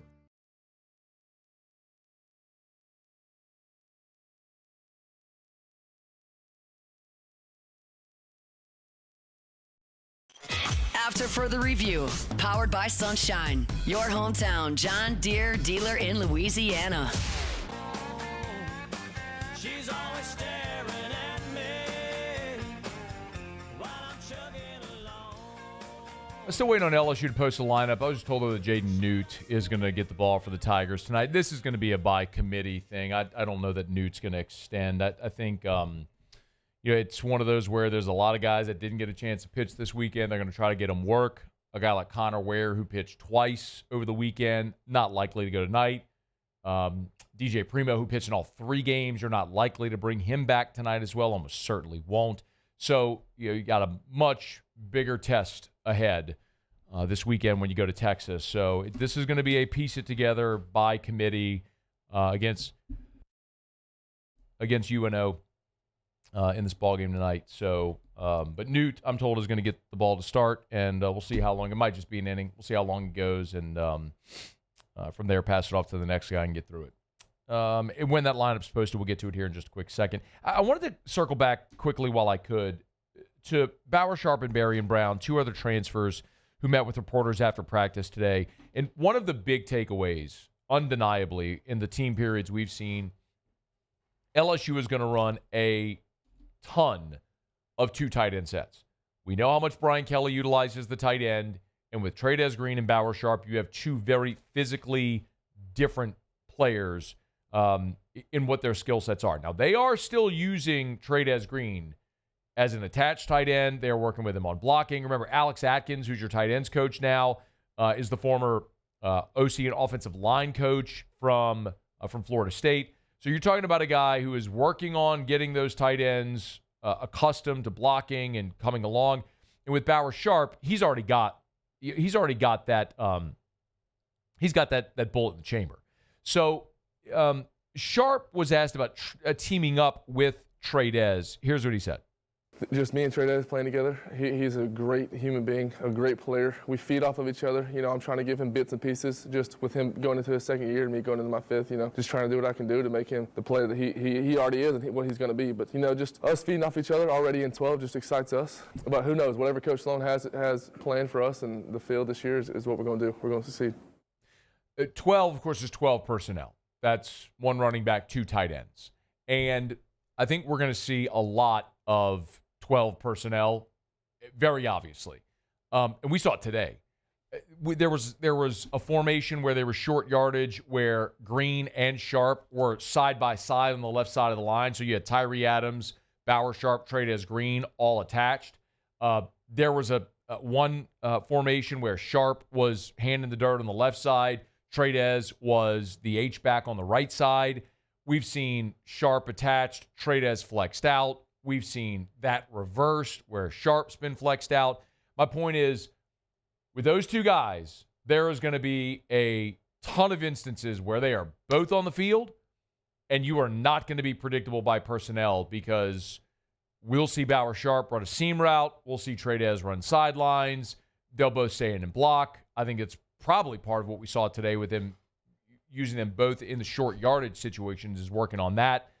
There's some practice video on my Twitter of Alex Atkins working with the tight ends on a blocking sled. So that is going to be a part of Brian Kelly's offense always with the tight end position. But you got two guys here with very different skill sets that are going to be used in tandem. It's not even to minimize a guy like Donovan Green, the other tight end transfer in from A&M, but that's probably a multi-year thing for Donovan Green because, look, you got 1 year with Bauer Sharp. So you maximize him when he's gone after this season. You know, Donovan Green probably steps up and then as the complement to Trey'Dez in 2026. And remember, J.D. LaFleur is going to be out there as well. So really exciting, man, to look at that position group and how that may come together. And then there's the receivers, and Berrien Brown was the other transfer who met with reporters today. And it's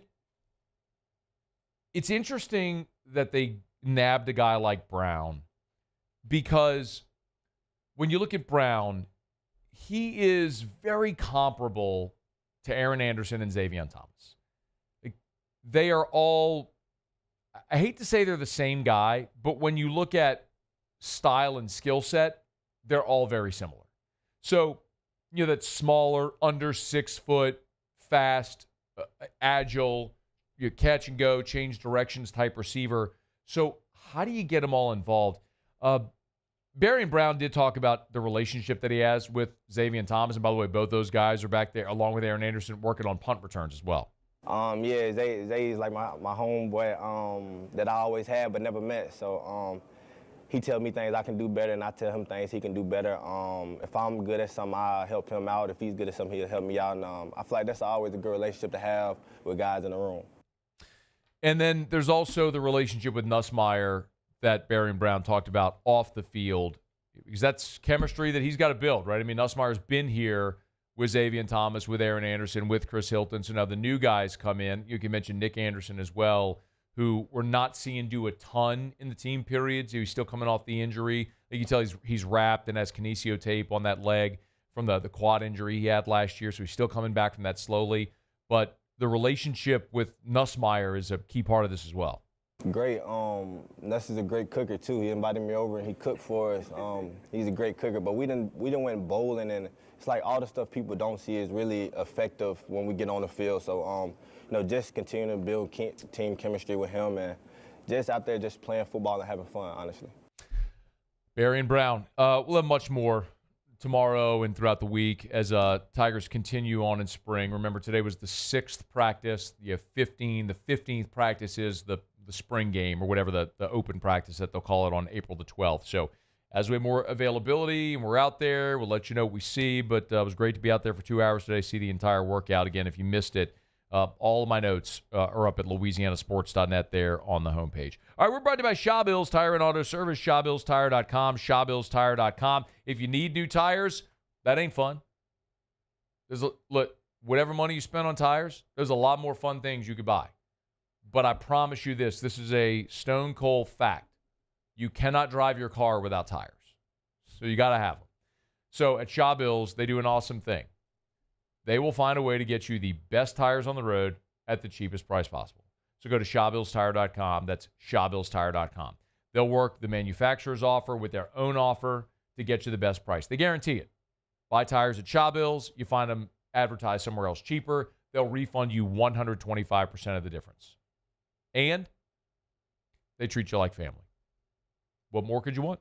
It's Shaw Bills. ShawBillsTire.com to schedule service, to shop tires online, ShawBillsTire.com. Shaw Bills, where we keep you rolling. LSU and UNO, first pitch here in about 45 minutes from right now. You can hear that game on Eagle 98.1. Jay Johnson on his radio show Monday night talked about UNO and the challenge that LSU is going to face with these privateers coming to the box here on Tuesday night. Early return on my scouting this afternoon and watching their previous 3 games is they are swinging the bat really well right now. They have a lot of old players, a lot of transfers. I will say in the 4 years that I've been at LSU, this looks like their best team that they've had. So we're going to have to play well, to win the game tomorrow night.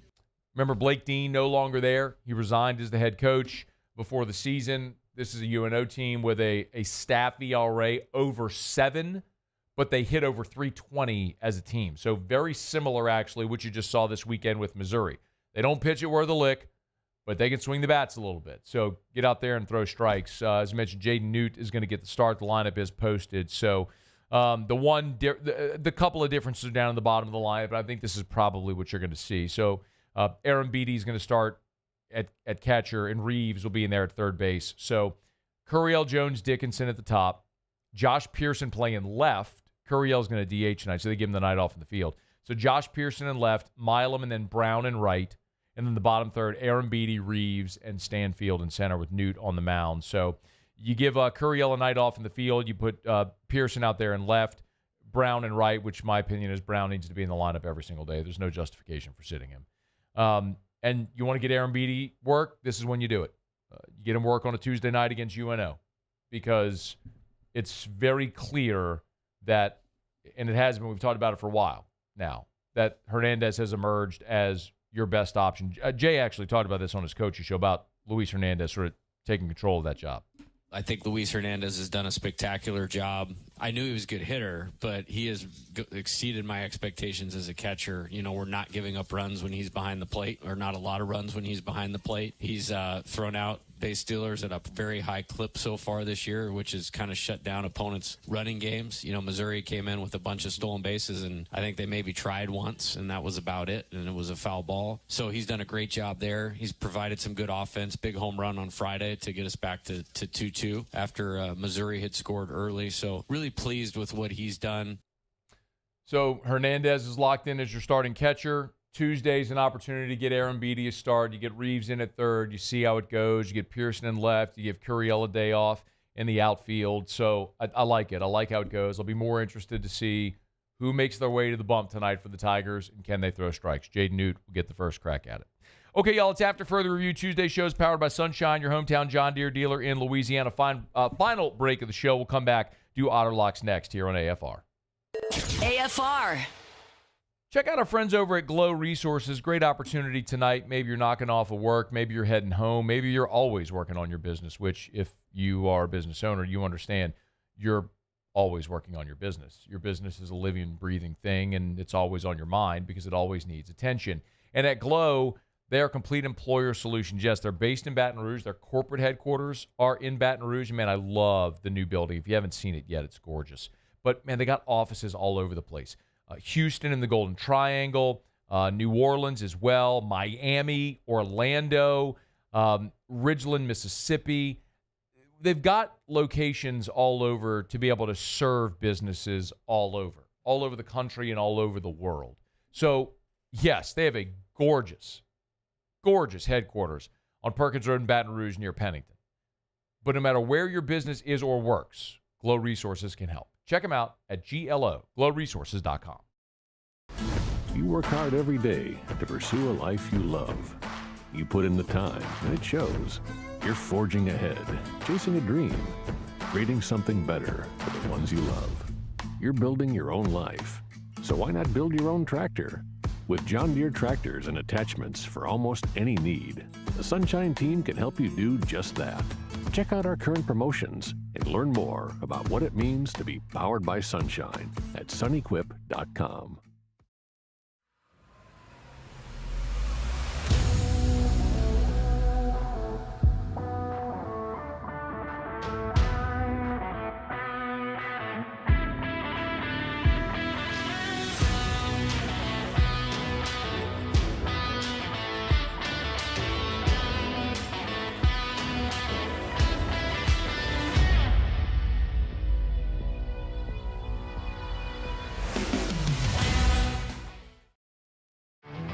There it is, the extra mile, on the border of expected and extraordinary, for those willing to go further, like vans customized for work or play, with safety and tech to keep you connected, supported by a 5-star sales, service, and finance team, and backed by the 1-star you know.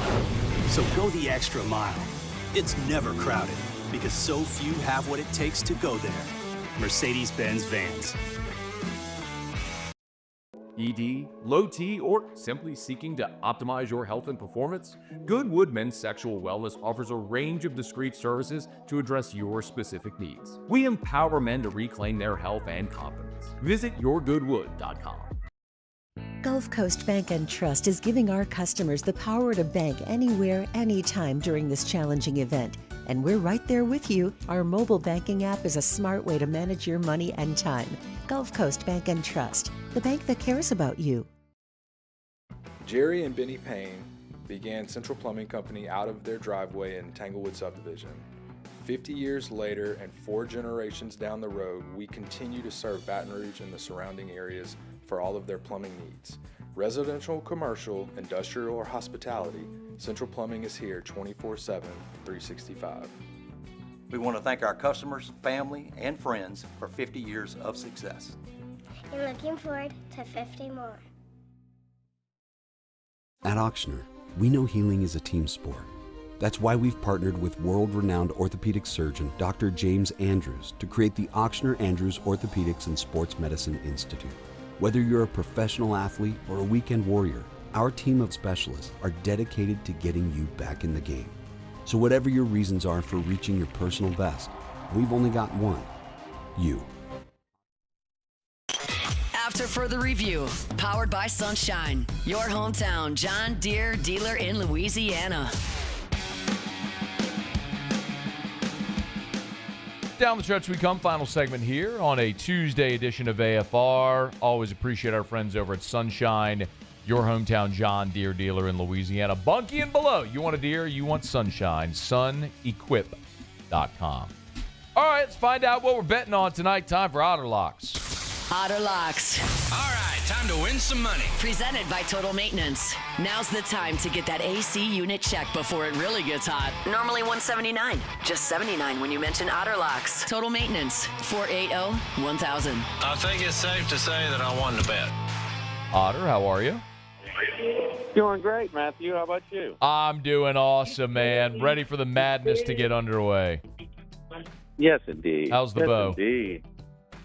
I'm halfway. I'm downtown Covington. It's a Southern hotel. Listen to a little acoustic on the way. So I love that. I'm doing a little restaurant hopping around tonight. So, you know, I guess my little serene time before the madness, baby. You know? I love Get it. my mind right. Get my mind right, man. One day I'll make it over to the bow with you. I'll take a couple days off and just watch you guys and bet whatever you bet. Drink beer all day. My boy, my co-pilot is worth the price of admission. I'll tell you. Carl Johnson, my boy, Jig Jack loves him, boy. He loves when he cuts up. So, man, they take care of us. So, come on, man.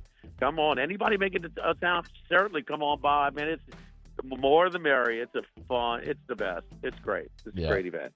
Spend the first Friday, Saturday of the tournament at a sports book, be it at the Bow or Vegas or the Queen, wherever you are here in Baton Rouge. LeBaire is awesome, so no doubt, man.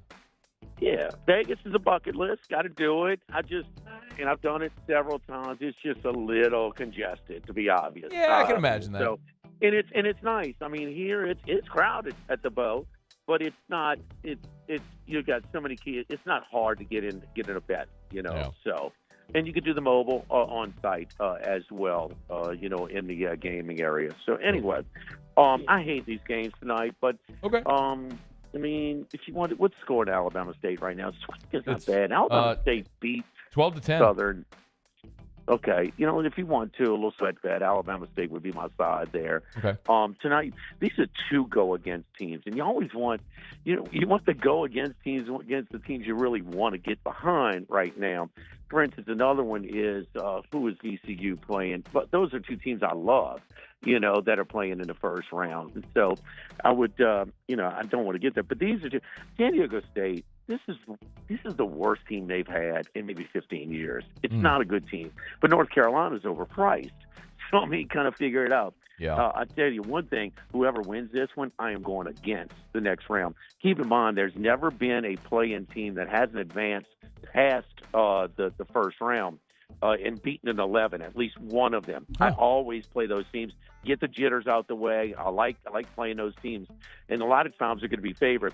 But this time, whoever wins this one, I'm betting against on Thursday.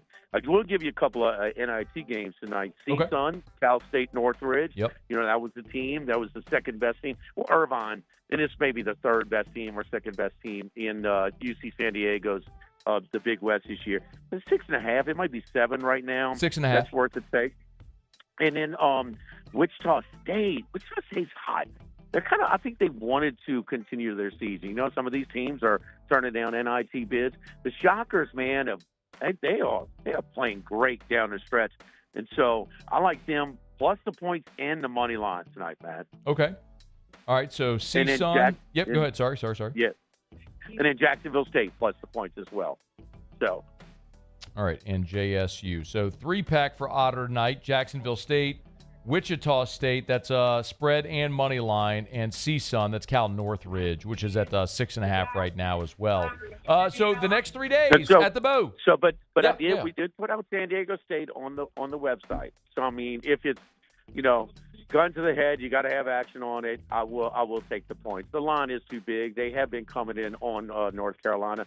This game is always 1.5 or 2. I think Carolina's going to win, but that's just a little too high. As much as I'm down with San Diego State, I was, if I had to, and we did, we put out a pick on the internet today, me on the website. We're going to take San Diego State plus 4.5, 5-5.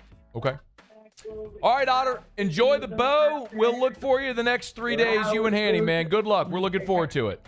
Good luck, Matt. All right, be well. That is Jimmy Ott. It's After Further Review. We're brought to you by Relief Windows, reliefwindows.com. Jimmy's a Relief Windows customer and endorser, as am I.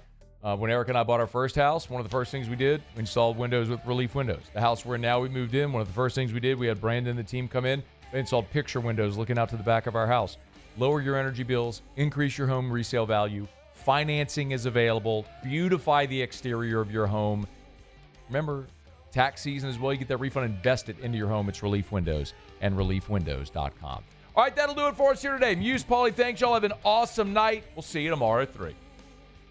AFR.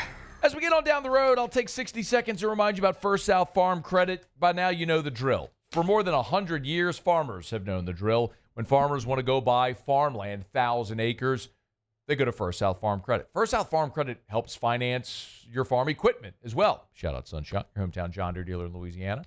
But maybe what you're looking to do is build your family's dream home. Maybe you live in New Orleans. This is very popular. It's happening right now. People live in New Orleans. They start to build a family, grow a family, and they say, we're going to move out of the city. We're going to move to the North Shore. You want to go buy 10, 20 acres in Tangipahoa Parish and come across the causeway every day into the city to work? You can do that. First South Farm Credit can help you buy that land. You want to move up to St. Francisville and commute into Baton Rouge? You can do that. First South Farm Credit can help you finance. A lot of people that buy land already own land. Take the equity of your land, put it into the new property. It's First South Farm Credit. FirstSouthLand.com. At Luba Workers' Comp, our journey began over 30 years ago with a simple belief. Our clients come first. At Luba, our business has always been focused on people, not policies. Through every success and challenge, we've continued to grow because we've stayed true to our values, committed to providing you with genuine dependability. Because your well-being is more than a priority. It's our purpose.